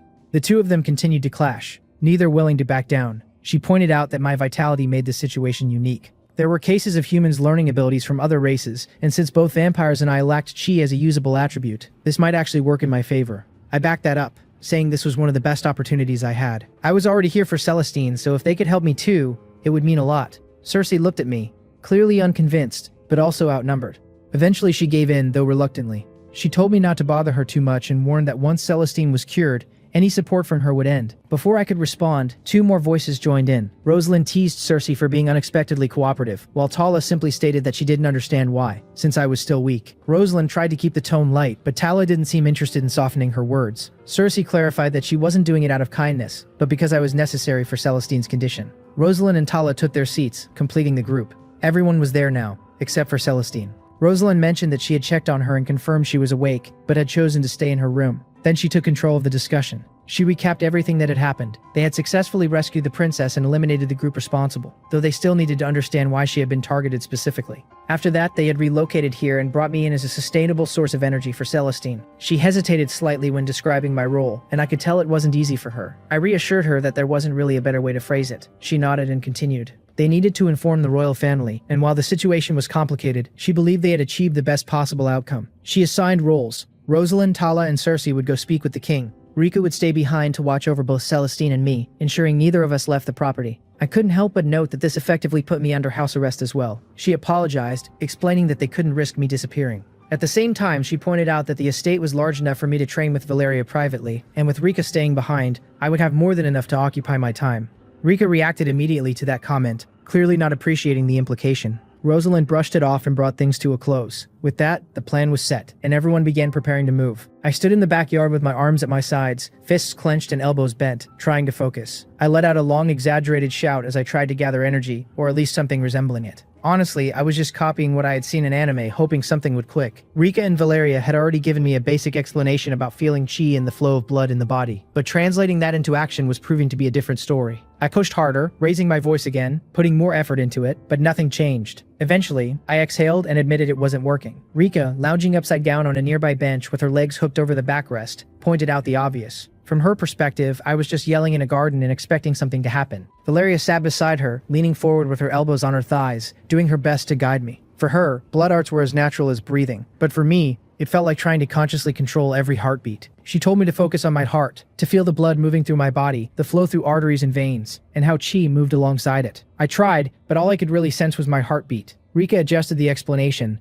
telling me I was focusing too much on blood itself. As a human, chi existed throughout my entire body, not just in my blood. She described it as a system, with lungs, heart, stomach, and brain all working together in balance. Even with that, I admitted it still wasn't clicking. Rika reminded me that I didn't even have a chi attribute, so expecting results in a single day was unrealistic. For now, I just needed to focus on feeling the flow. Valeria added that there was no rush and that I would get it eventually. That was fair enough. I sat down in the grass, leaning back on my hands, and looked over at the two of them. After a moment, a thought crossed my mind and I asked if there was some kind of demon king trying to take over the world. Rika immediately answered, mentioning someone named Nykthos. So there really was a demon king figure. That tracked. She explained that he called himself a god of darkness and was gathering demons, devils, and other monsters, but made it clear he was far beyond my level. Even their party avoided him, leaving that kind of threat to heroes. As she spoke, I couldn't help but recall my encounter with the Overseer of Death. Since arriving in this world, my sense of fear had dulled significantly. Part of that came from knowing death wasn't the end, but more than that, I had already stood before something far beyond comprehension. Compared to that, everything else felt smaller. Still, that didn't mean I could actually fight something like that.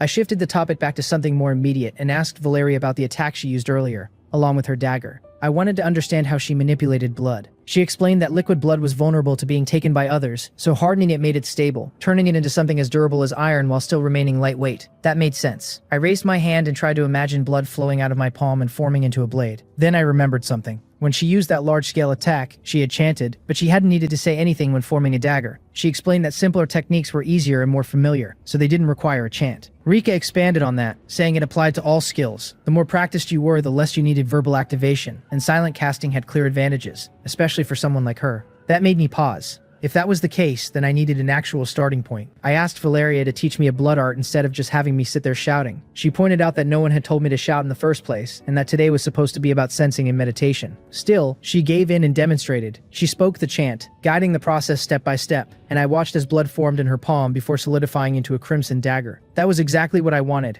I immediately tried to replicate it, repeating the chant with confidence. Nothing happened. Behind me, I could hear Rika quietly laughing. She teased me, bringing up the name I had used earlier in the fight, which made me pause. I asked how much of that fight she had actually seen, since there had been a long stretch where I was just getting hit before she showed up. She brushed it off casually, pretending she hadn't said anything. Valeria, confused, asked about the name. Rika referred to it as my special move. I immediately denied that and tried to steer the conversation back, asking if there was any blood art that involved covering my body in spikes. Valeria said she didn't know of one, and added that it sounded inefficient. Rika used that to point out that Valeria's earlier attack had also been inefficient, which led to a brief argument about its effectiveness. Then Valeria mentioned something about noble class techniques before suddenly stopping herself. She had clearly said more than she intended. I told her there was no rush, but I did ask if feeding her more would make her stronger. She confirmed that it would, explaining that older and noble vampires had more blood and access to more resources, which made them stronger and placed them at the top of their hierarchy. Then she redirected me back to training, telling me to actually focus on the spell instead of just yelling. She was right. I stood up again, resetting my stance, and began repeating the chant more steadily. I focused on my heartbeat, trying to feel the rhythm. Each pulse, each flow. I recalled the moment I had been stabbed, the sensation of my body reacting, the surge of energy when I shattered that blade. I kept repeating the chant, trying to align my thoughts with the flow inside me. But then my mind started to drift. I questioned the method itself. Vampires use chi within their blood, combined with their natural ability to control it. But what if I didn't try to control it at all? What if I simply triggered it? No precision. No shaping. Just release. Not something controlled like forming a dagger. Something more instinctive. Something raw. I spoke again, adjusting the chant slightly, following the direction my thoughts were taking me. This time, something responded. A reaction ignited inside my chest. There was no structure, no control, and no attribute guiding it. Just force. Then pain. It felt like countless sharp points tearing through me from the inside, spreading outward all at once. There was no time to process it. Everything went dark. As I slowly regained consciousness, my senses returned piece by piece. The first thing I noticed was the soreness. Pain lingered throughout my body, and I could feel something wet beneath me while a soft warmth cradled my head. Voices reached me next, though they were distant and unclear at first. Fragments of conversation drifted in, broken and indistinct, but I could tell there were two people talking nearby. As my awareness sharpened, I recognized them as Rika and Valeria. It even sounded like Rika was quietly laughing. Then my eyes finally opened. The first thing that came out of my mouth was a simple complaint about the pain, and that only made Rika laugh more. She pointed out how predictable that was and immediately questioned why it had taken me nearly 2 minutes to wake up, even though my body had already healed. Valeria cut in, telling her not to overwhelm me and admitting she didn't understand how I survived, but that it didn't matter as long as I was okay. I took a moment to look around and understand my situation. I was still in the garden, lying in a pool of my own blood. Rika stood off to my right, looking down at me without the slightest hint of concern. I couldn't tell whether that was reassuring or slightly worrying. A bit farther back, I spotted Celestine. She was keeping her distance, clearly still unsure about being close to everyone. From the way she was positioned, it seemed she had been watching from the mansion and rushed out when I collapsed. I could still hear Valeria, but I couldn't see her at first. Then I tried to move my head and finally realized where she was. The warmth beneath me wasn't the ground, it was her. She had knelt down in the blood to support my head on her lap, her thighs on either side of me like a cushion. When I looked up, our eyes met. Her expression was full of relief and happiness, her red hair falling around my face, catching the sunlight and forming something like a curtain between us. She asked how I was feeling. All I managed to say was a simple greeting. It was an oddly intimate moment, and I wasn't entirely sure how to respond to it. Then Celestine cleared her throat and stepped forward, breaking the atmosphere. She addressed Valeria and asked to take over, stating that as my fiancé, I should be resting on her instead. I asked what a fiancé was, which only made things more complicated. She explained that it meant we were to be married, since I had been her first kiss. Valeria, clearly confused, repeated the key points, trying to process what that meant. Rika stepped in, explaining what a kiss was in human terms, and comparing marriage to the bond between parents. That explanation hit Valeria all at once, and her expression shifted rapidly into panic. She questioned how something like that could already be decided when we had just met, and then immediately declared that she would kiss me too. The moment she said it, she flushed, clearly realizing what she had just announced. Celestine objected right away, insisting that it didn't work like that and emphasizing the importance of a first kiss. I could feel the situation spiraling. From my perspective, this had escalated far too quickly. There was no way both of them were seriously talking about marriage over something like this. It felt more like emotions running wild than anything grounded. Rika stepped in again, this time clearly irritated. She pointed out that they were getting ahead of themselves, reminding them that they barely knew me, and questioning whether they even understood my situation or feelings. That seemed to bring both of them back to reality. They looked at each other, realizing how far they had gone. Valeria admitted that she had no claim unless it had truly been mutual, and acknowledged that what happened had been about survival, not something she could demand more from. Celestine also admitted that she might not fully understand the significance of a kiss yet. Watching them pull back like that made me feel a little guilty. I didn't want to reject them outright, but I also couldn't just accept something as serious as marriage based on all this. I slowly sat up, still feeling sore, but wanting to ease the tension. I told them honestly that I would be lucky to have either of them, but I wasn't ready for marriage. Then, thinking quickly, I added that my first kiss had actually been stolen earlier, so technically I couldn't make any decisions about that yet. That immediately shifted the conversation again. Celestine reacted strongly, asking who had taken it. I tried to downplay it, saying it wasn't important, but that only made her more focused on it. She pointed out that they had just said how important it was, and now she wanted to know what that meant for us. I admitted that what we shared had been my second kiss. That was when I noticed it. Rika, who had been standing off to the side, suddenly turned bright red and looked away, so she didn't know. She hadn't been trying to take anything from me earlier. She had been giving something of her own. That realization settled in quietly. Meanwhile, Valeria and Celestine were still focused on their line of questioning, trying to understand how human customs worked. Valeria wondered if kisses were something shared mutually, while Celestine started thinking in terms of claims, and even suggested buying that claim. That caught me completely off guard. Before I could properly respond, Valeria countered with her own plan, insisting she would take my kiss back and give it again properly. At that point, it was clear things were spiraling again. Their argument picked up, and I could already see it heading in a direction I wasn't ready to deal with. Then, unexpectedly, Valeria's stomach growled. That small interruption gave me the perfect opening. I immediately suggested we take a break and get something to eat, using the timing as an excuse to redirect everything. For once, it felt like the situation might calm down. At least, that was the hope. Things didn't get any less awkward. If anything, they only became worse. I found myself sitting on the edge of the bed, stuck between Celestine and Valeria, with no clear way out. Even after we left the garden, their argument hadn't stopped. By the time I cleaned up and returned inside, they were still going back and forth about who would eat first. Eventually, they reached a compromise, though it felt more like a temporary ceasefire than an actual resolution, and decided they would feed at the same time. Celestine settled across my lap, angled slightly to the side with both legs draped over my right thigh. Her hip rested against me naturally, and her body leaned in just enough that I could feel her warmth. One of her hands spread gently across my chest, while the other cupped my face with careful intention. She didn't pull me in, but instead positioned herself as if she belonged there. Behind me, Valeria knelt on the bed, her knees framing my hips, as she pressed firmly against my back. There was no hesitation in the way she held me. Her arms slid over my shoulders and wrapped around me completely, her grip firm, almost possessive, as if she didn't want to let go.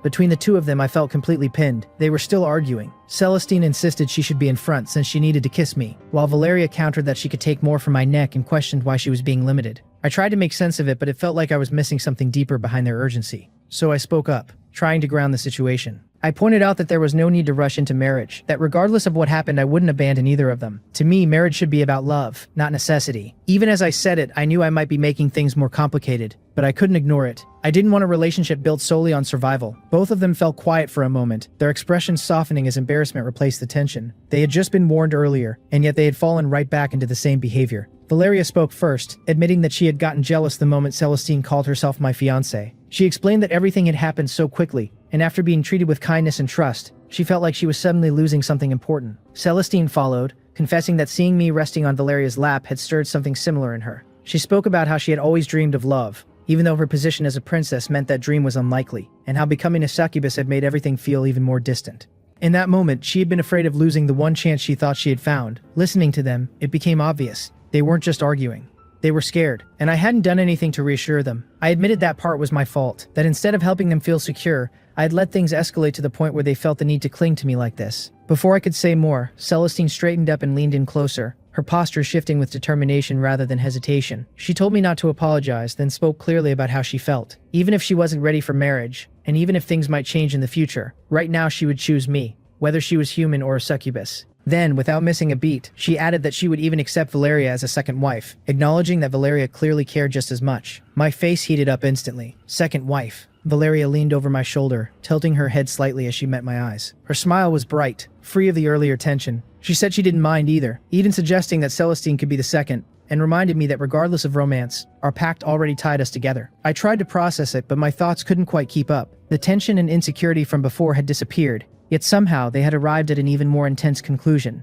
They moved closer, both of them now relaxed and playful, their earlier worries replaced with something lighter. Then they asked what I thought. I hesitated, but only for a moment. In the end, I gave in and admitted that I accepted both of them, because honestly, I would be lucky to have either one. They exchanged a glance, their expressions lighting up with excitement. Just like that, they turned it into a competition, declaring that the battle for first wife would be fair. Valeria added her own challenge, calling Celestine her rival while still accepting her as something close to a sister. And just like that, in this new world, I had somehow found myself in the middle of the most absurd yet strangely perfect situation imaginable. With their laughter returning and their tension gone, the two of them finally settled down, ready to begin feeding. In theory, this should have been a terrible situation. My essence was being drained by a succubus, while a vampire fed directly from my artery. For anyone else, this would have been a slow and painful death. But I had already left death behind. My healing had erased the pain minutes ago, leaving me with a completely different kind of challenge. Don't move my hands. Stay calm. They're just eating. Nothing strange about this. That thought didn't last long.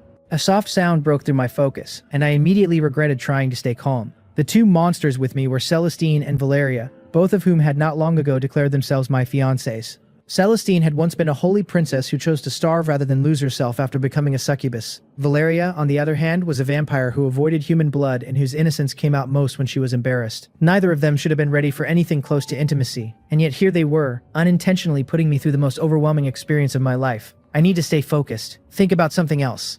Bloodless? Yeah, my new move. Celestine's lips rested softly against mine, her breathing uneven and fragile. Every so often, a small, involuntary sound slipped through as her fingers traced along my jaw and into my hair. holding on to me as if she needed the contact to steady herself. Her body leaned into mine, careful despite the hunger guiding her actions. I remembered how the others had restrained me the last time she fed, worried about what her abilities might do, but I had already adapted to that. This wasn't the same situation anymore. My hands stayed at my sides, gripping the sheets so tightly my knuckles turned pale. Behind me, Valeria pressed close, her arms wrapped around my chest. Her fangs had pierced my neck, and although her saliva slowed my healing, the pain had already faded. What remained felt less like injury and more like a faint pressure, almost like a hesitant, lingering touch. If it had just been that, I could have handled it, but every time she swallowed, her entire body reacted. Small sounds escaped her, louder than Celestine's, and her body pressed closer with each movement, her warmth impossible to ignore. How are you making this harder? You're just eating.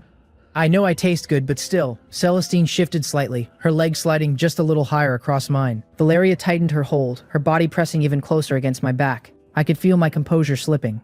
Then Valeria noticed. She lifted her head just enough to ask if having both of them at once was too much. Celestine followed, her lips still hovering near mine as she asked the same thing.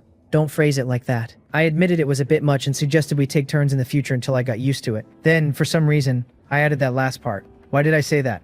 Celestine responded softly, her lips brushing mine as she spoke, and I could tell she understood more than she let on. Valeria, on the other hand, responded more innocently, reminding me not to back out of our deal before adding, with a bright laugh, that it was fine as long as she went first. Celestine made a small, competitive sound in response, insisting they would alternate. Yes, please keep arguing. I need a break. Instead, Valeria leaned back in, pressing against the same spot on my neck again. Celestine immediately matched her, deepening her own contact, not competing, fighting. Please fight. The intensity climbed just a bit too high, and before I could stop myself, my body reacted. I pulled away slightly, apologizing and admitting we should probably stop for now. Both of them paused immediately, the rivalry fading as they pulled back. I told them honestly that they were overwhelming me, not in a dangerous way, but in a way I wasn't prepared for. Valeria lowered her head, clearly starting to understand. Then she asked quietly if we could just stay like this for a little longer. Celestine agreed, saying they had already taken enough and just wanted to remain close for a bit. I exhaled and nodded. That I could handle. Celestine rested against my chest, her cheek near my collarbone, while Valeria shifted to my other side, no longer wrapping around me but still close, her head resting against my back. I realized then that I might actually be less prepared for this than they were. For a while, none of us spoke. The moment settled into something calm and quiet, and I finally let my hands move, resting them gently around them both. Then Valeria spoke again, her voice barely above a whisper, saying she thought she had won this round. Celestine immediately disagreed. I let myself fall back onto the bed, giving into the situation entirely as they leaned over me, still focused on their rivalry.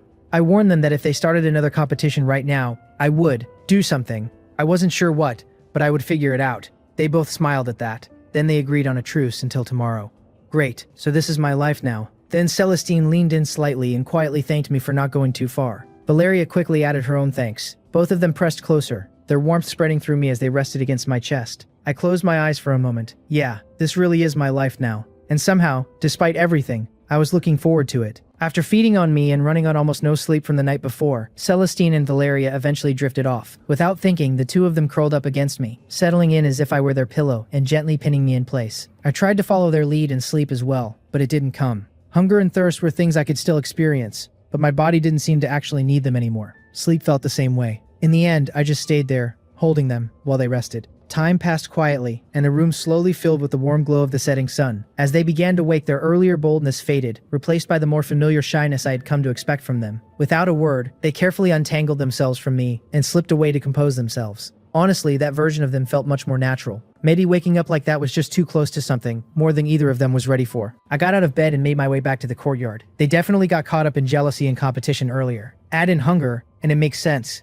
I returned to the same spot in the garden where I had used bloodless. Most of the blood had already soaked into the ground, leaving only faint traces behind. I couldn't help but think about how ridiculous my situation had become.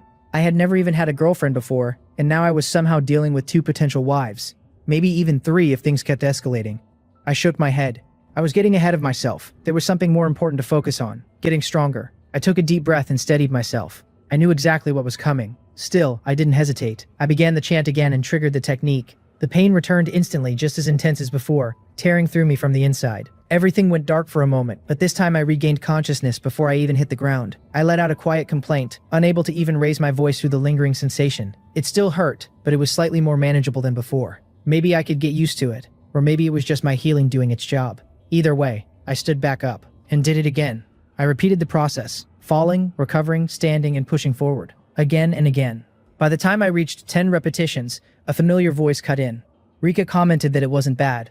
I looked around, trying to locate her, but couldn't see her at first. Then she revealed herself, hanging upside down from a nearby tree branch, her legs hooked over it, and her ponytail dangling close to the ground. She said she had been keeping watch from the building, reminding me that guarding me was still her responsibility while the others were gone. I thanked her. She accepted it, but immediately followed up by saying I should repay her for all her hard work. I could hear the smugness in her tone. I played along and asked what she wanted. She started probing, asking if there were any secrets I had been hiding, anything important I hadn't told her. That caught my attention. Was she talking about me being from another world? I responded cautiously, saying I wasn't sure what she meant. She pushed further, insisting she already knew, and that honesty mattered. Now I had to decide. Was she bluffing, or did she actually know? I pointed out that if she already knew, she wouldn't need to ask. She countered that maybe she was testing me. That sounded exactly like something she would do. Still, this wasn't something she could just guess. At that point, I realized I was starting to probe her just as much as she was probing me. She called me out on it immediately. I had to admit, I was outmatched in this kind of exchange. But if she really did know, telling her might actually help. There was too much about this world I didn't understand.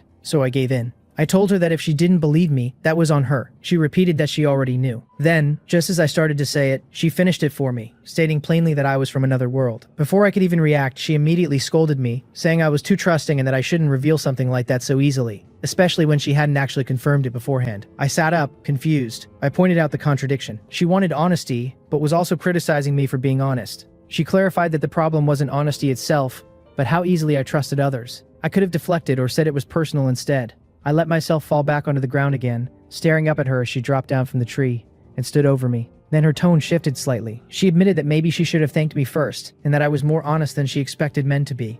There was a faint flush on her cheeks, even without direct light hitting her face. It was subtle, but noticeable. Given her reputation, it wasn't hard to guess where that came from. If I had to assume, it probably had something to do with someone in her past. I told her I wanted to tease her, but I could see she was genuinely trying to deal with her feelings. That was apparently the wrong thing to say. A sharp pain hit my chest as she stabbed me again, only for my healing to immediately push the weapon back out. She complained that acknowledging it out loud made it worse. I asked where that even came from. She took her weapon back and declared us even. I joked that she was lucky she was cute. That earned me another strike. She pointed out that it should have been fatal, and added that if I hadn't been from another world with abnormal abilities, I would already be dead. Then she sat down beside me, her earlier embarrassment fading. Her knee pressed lightly against mine, just enough that I could tell it wasn't accidental. She explained that our party was among the top ranked in the Federation, and that most people didn't know about humans being summoned from other worlds to become heroes. That caught my attention. So, I wasn't the only one. She clarified that my situation was different. Most heroes were summoned and trained by nations, and unless I had been discarded, I didn't fit that pattern. I explained how I got here, that I had died saving a child and was sent here afterward, even mentioning that I had been told to find her. She reacted with a hint of guilt, saying that made her feel bad for stabbing me. I brushed it off and called her a bratty tsundere. She didn't understand the term but promised to stab me for it later. I told her it was meant as a compliment. She ignored that and continued explaining. Not all heroes were summoned. Each race had a limit to their abilities, and those who broke past those limits could continue growing. Tala was an example, someone considered a prodigy for pushing those boundaries. That made me wonder where I stood. With my vitality, I should have had potential. But according to her, that was the strange part. Everything else about me was within normal human limits, and I had no attributes. The only reason she figured things out was because I told her about meeting death. She admitted I was difficult to read, which was why it had taken her time to piece it together. I couldn't help but think that 2 days wasn't exactly a long time. I asked if most heroes were from other worlds, and whether that applied to other races too. She explained that, as far as she knew, it was only humans. Other races had natural advantages, while humans didn't. People believed humans produced more heroes, but in reality, it was because they were the ones being summoned. I asked if I should keep my origin a secret. She confirmed that I absolutely should. It was a lot to take in, but it all fit together in a way that made sense. Still, there was one thing I needed right now. I told her that since she already knew everything, I needed her help getting stronger. She smiled and agreed, telling me she was here for that. Rika tossed a bosu into the dirt, and as I watched it land, she began explaining that this was Jafei, setting the foundation for everything that followed. After I told her I was from another world, she had agreed to teach me about this one, and now she continued by explaining that Jafei was the capital of the Revia kingdom, ruled by the Revelry family, Celestine's parents, and that everything around it followed a structured layout. As she spoke, she used another bosu to carve a line from the northeast to the northwest of Jafei, before bending it southward, explaining that this marked the Partition Mountains, and then, along the west side of that line, she began hatching the ground to indicate the primeval forest. She then poked several holes around the city, placing some along the mountains and forest,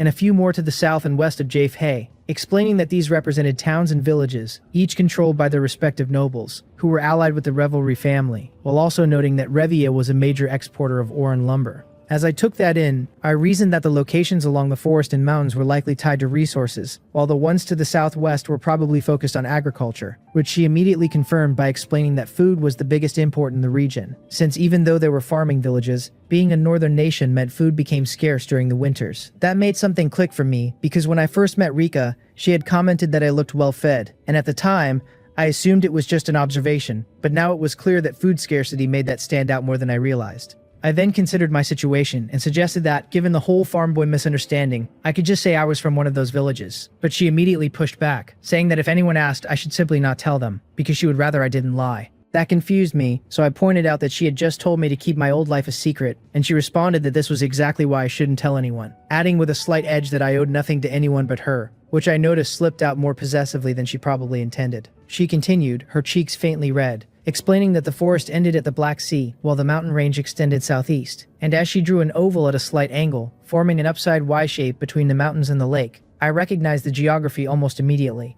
Even though I wasn't an expert, I understood enough to connect it to tectonic plate interactions, where converging plates formed mountains and separating ones created seas. So when I pointed out that the corner area looked like a swamp, her eyebrows lifted in surprise. She confirmed that it was indeed a swamp, and added that it was the fallen kingdom of Ainamor, Valeria's homeland, assuming she had told me, but I clarified that I had simply pieced it together from what I remembered about geography.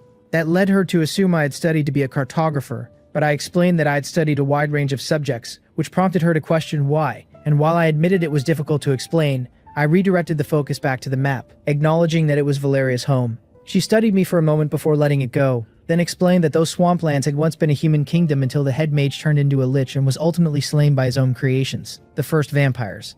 I noted to myself that I should ask Valeria about that later, but for now I pointed out the empty space between regions, only for Rika to snap slightly that she had been getting to that before I interrupted her again. She drew a line from the midpoint of the sea eastward, marking the border with the Griff Empire, and then extended it sharply upward before curving it inward to form a bay that connected to the northern mountain range, explaining that this was the western coast and Crescent Bay, which completed the Federation's border. That caught my attention, so I asked about the Federation, and she explained that because of Nykthos, the Revia kingdom had formed an alliance with 4 other kingdoms, noting that there had once been a 5th, Vera, which had fallen the previous year. She clarified that while Vera was technically saved by the Empire, it was more accurate to say it had been conquered during a battle against demons, and then absorbed into the Empire. Continuing her explanation, she extended the coastline southwest past the Empire's border, and identified the region as the Demonic Territories, explaining that this was where Nykthos first appeared about 100 years ago, conquered the land, declared himself the god of darkness, and had been at war with the rest of the world ever since. I couldn't help but think that I was fortunate to have been placed so far away from that,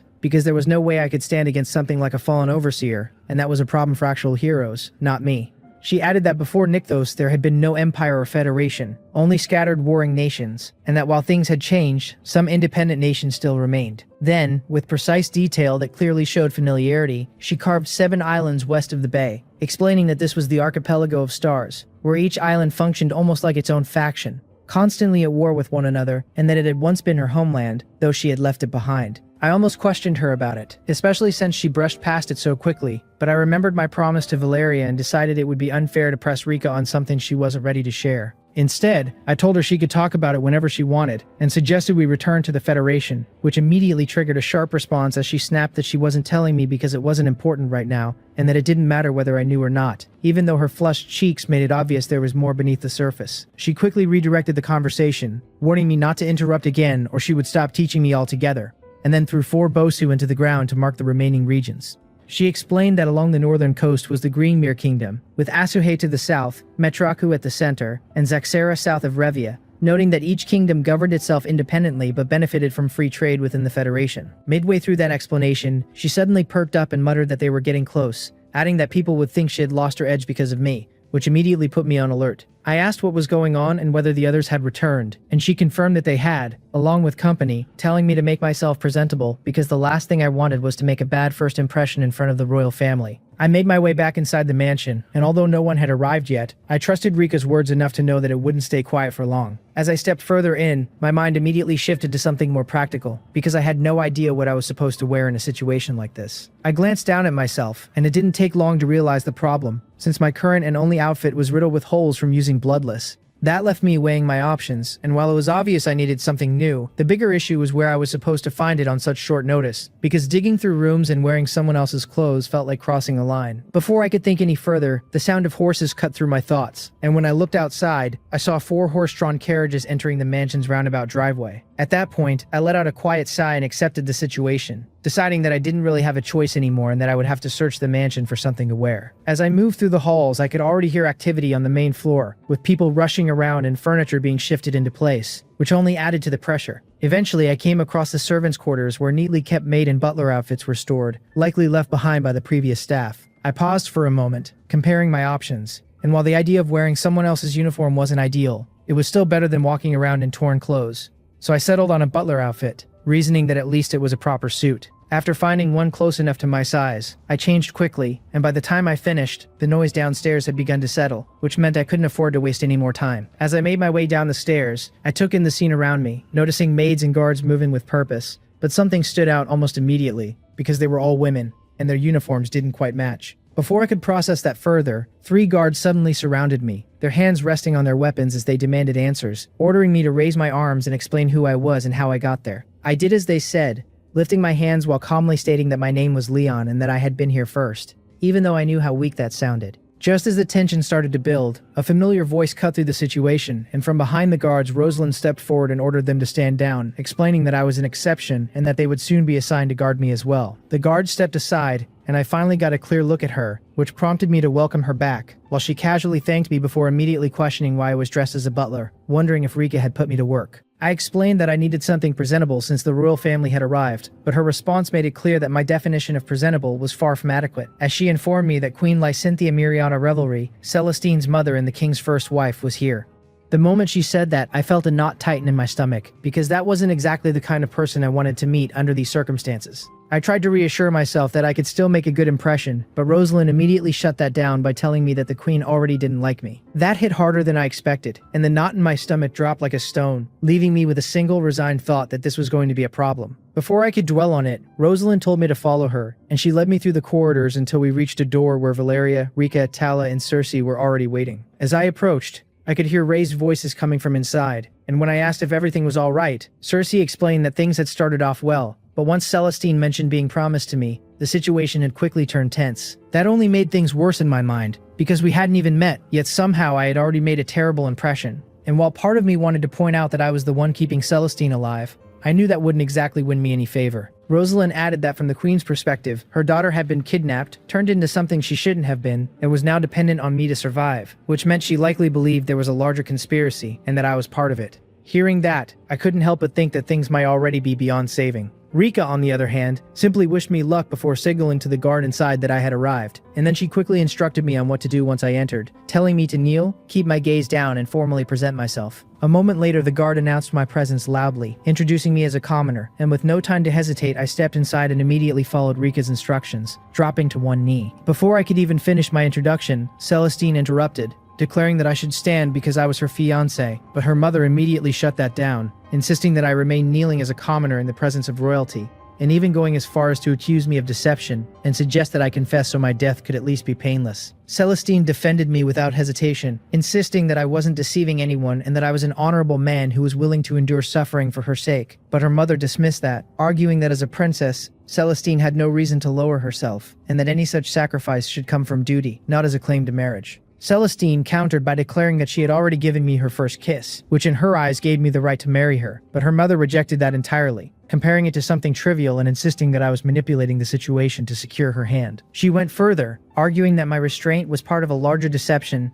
and that Celestine was too naive to believe that a man who appeared only 2 days ago just happened to be the one person capable of keeping her alive. Celestine stood firm, insisting that it was fate, while her mother dismissed that outright, claiming it was all orchestrated, and for a moment the room fell into a tense silence as the two of them locked eyes. As I watched them, I couldn't help but understand the queen's perspective, because at the end of the day, she was a mother protecting her daughter, even if that also meant she was a queen who had the power to have me tortured and executed. Eventually, she addressed me directly, telling me to stand and take a seat, because she wanted to hear exactly why I had arrived in Jaffe, and how I was able to sustain Celestine without dying. Her voice carried a sharp edge that made the air feel heavier, and as I stood and looked at her properly for the first time, the resemblance between her and Celestine was undeniable, as she looked like a more mature version of her, equally striking in her own way. I took a seat as instructed, but she didn't waste any time, immediately making it clear that this was my last chance to tell the truth, and that if she found any fault in my answers, I would end up wishing for death just to escape what would follow. Anyone could have been forgiven for mistaking Queen Lysynthia Miriana Reverie for nothing more than a trophy wife. And even as I looked at her, I could understand why, because her beauty rivaled Celestine's, and both of them carried an elegance so effortless that it felt almost divine.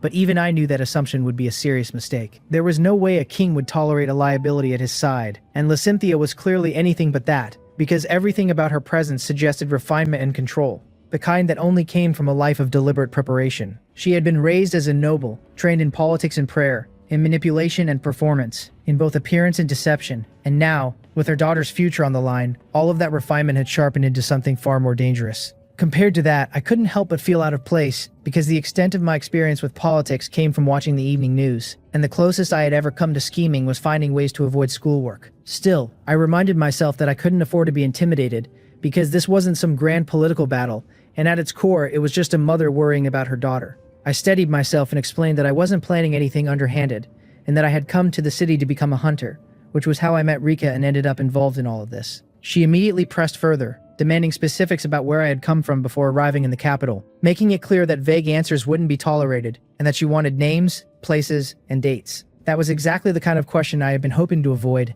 especially after Rika had told me not to reveal anything about being from another world, so I hesitated before admitting that it was private and that I would rather not say. That answer went over about as well as expected, because she responded sharply, making it clear that refusing to speak wasn't an option she was willing to accept. At that point, I couldn't help but mentally complain about Rika's timing, because it would have been helpful if she had at least given me a believable story to work with. Celestine quickly stepped in, protesting on my behalf and pointing out that I was her fiancé and the one keeping her alive. But her mother immediately countered that argument, questioning how someone unwilling to even reveal their origins could be trusted. I tried to clarify that I wasn't against telling her in principle, but that I had been instructed not to share that information, which only made things worse, because from her perspective, that just reinforced the idea that I was hiding something suspicious. Even as I spoke, I could already tell that my explanation wasn't helping, and part of me wondered if staying silent might have been the better option. When she asked who had told me to keep it a secret and why it needed to be hidden, I hesitated again because dragging Rika into this didn't feel right, even if it might have made things easier for me. Before I could say anything more, a fourth voice suddenly cut into the conversation, and Rika appeared from behind my chair,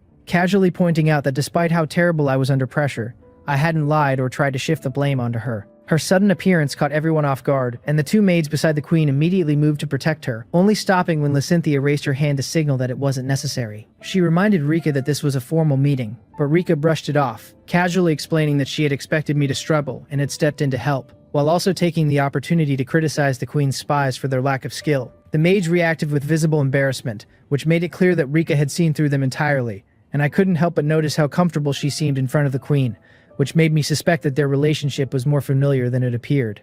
Rika then moved from behind me and took a seat beside me before casually revealing the truth, stating that I was from another world. That caught me completely off guard, especially after everything she had said earlier about keeping it a secret. She continued by describing me as a natural hero and mentioned that Cariel had brought me here, which might explain why I was otherwise useless aside from not dying. The queen responded by mentioning that the last silence had only brought 4 other humans into this world before, each claiming to be daughters of Cariel and riders of the apocalypse. That only added more confusion to the situation, because I was still trying to process what any of that actually meant. Rika dismissed the concern, pointing out that if I could deceive her, then there was no way the queen or her spies could uncover the truth. And she added that my confusion about even the simplest things made it obvious that I wasn't capable of orchestrating something this elaborate. Celestine turned her attention to me, confirming that I was from another world and that Cariel had sent me to Jaffe, and I explained that the Overseer of Death had introduced himself that way, and had instructed me to find the deadliest person in the Hunters Guild if I wanted to become a hunter. That naturally led to Rika, which tied everything together in a way that seemed to satisfy Celestine, because she turned back to her mother with a look of triumph, and declared that the gods had sent her a hero, someone from another world who could sustain her when she needed it most, insisting that it was fate. I briefly considered correcting her about referring to the overseers as gods, but I quickly decided against it, because that felt like a conversation that could cause more problems than it solved.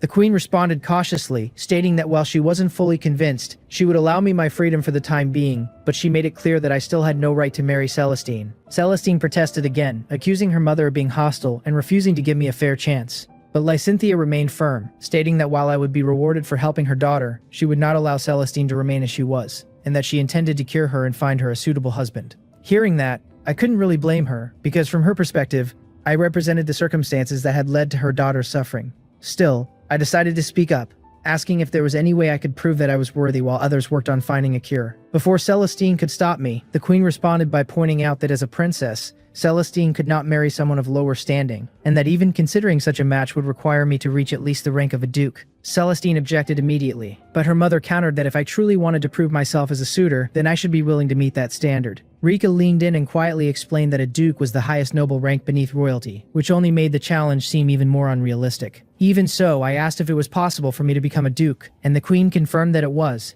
explaining that commoners who completed Herculean trials could earn nobility for their descendants, and that reaching the rank of duke would require either multiple lesser trials or one of the greater ones. That raised an immediate question for me, because I didn't understand why the reward would go to my descendants instead of me. Celestine answered that question directly, her gaze fixed on her mother as she explained that it was because no one survived any of the 13 trials. Celestine and Lysynthia stood locked in a silent glare, and I could feel the weight of it pressing down on the room, because it was obvious that the queen had set trials so extreme that they were never meant to be completed, but rather to prevent this marriage from ever happening. As I processed what that implied, I realized that these were the kind of trials where the reward was promised to your family because you were never expected to survive them. And that thought sat heavily with me, especially since not dying seemed to be the only thing I had going for me so far. Even so, I found myself stepping forward and stating that if completing one or more of those trials was what it took to be worthy of Celestine, then I would do it, although I wasn't entirely sure if that had been the right thing to say. Neither of them reacted in a way I could easily read, because their expressions seemed to reflect both approval and irritation at the same time, just for entirely different reasons.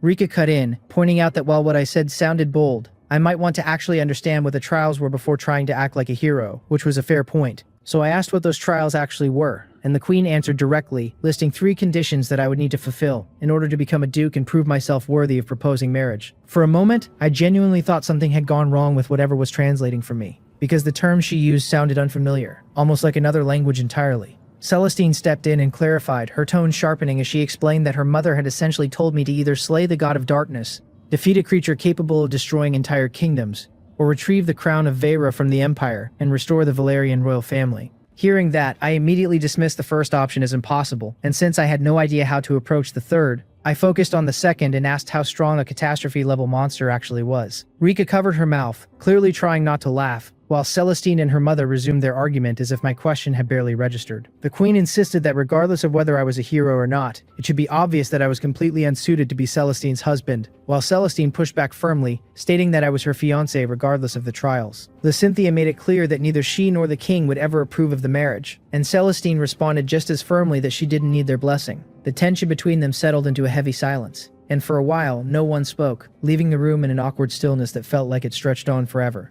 Eventually, a knock at the door broke that silence, and a maid entered, bowing before informing the queen that dinner would be ready soon and asking if she wished to prepare. Lysynthia ended the discussion there, saying that they would revisit the matter later, but not during dinner, and with that, she stood and left the room, her attendants following closely behind her. The moment the door closed, Celestine grabbed a pillow and threw it at it in frustration, before crossing her arms and slumping back into her seat. Clearly upset, I figured I should say something to ease the tension, maybe lighten the mood a little, so I apologized for what had just happened. She brushed it off, saying it was fine and that her mother was just worried about her, although from my perspective, it still felt like a pretty extreme way of showing it. When I pointed out that her mother had essentially told me to go get myself killed, she acknowledged it but also tried to frame it differently, suggesting that things might improve. Celestine didn't agree, insisting that her mother would never change, and that everything always had to be her way, and I could see how deeply that frustration ran. I looked to Rika for help, but she simply shrugged, clearly choosing not to get involved, which meant I had to handle this myself. So I told Celestine that I would consider myself incredibly lucky to marry her, and that even if luck alone wasn't enough, I was willing to go through those trials to prove it, because to me, she was worth it.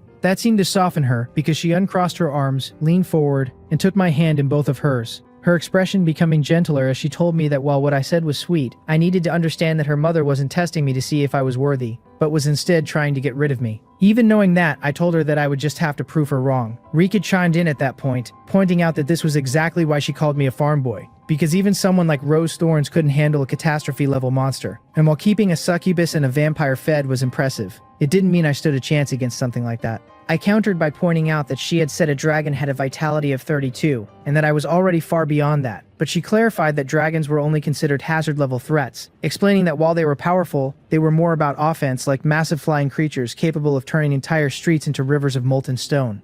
That aligned with what I understood a dragon to be, but it also raised another question. So I asked what hazard level actually meant, and while I was at it, I requested a full explanation of the trials, monster rankings, and anything else I needed to know. Celestine and Rika took turns explaining, with Celestine starting by outlining the hierarchy of nobility, beginning with royalty at the top, followed by Duke, Marquess, Count, Viscount, and Baron. And she added that these ranks had become standardized across the Federation, even though some noble families still resisted the system. Rika followed by explaining monster rankings, listing them from Apocalypse down to Pest, and she pointed out that Nykthos was the only known Apocalypse-level threat, while groups like Rosethorns could only reliably handle hazard-level enemies, and anything beyond that required multiple elite groups working together. Celestine then went into detail about the trials required for each noble rank, listing specific conditions for Marquess, Count, Viscount, and Baron, each with their own set of challenges. As she continued, I could feel my head starting to spin, because while I had asked for all this information, it was quickly becoming too much to process at once. Trying to focus, I asked which of those trials involved killing a dragon, but Rika explained that none of them did,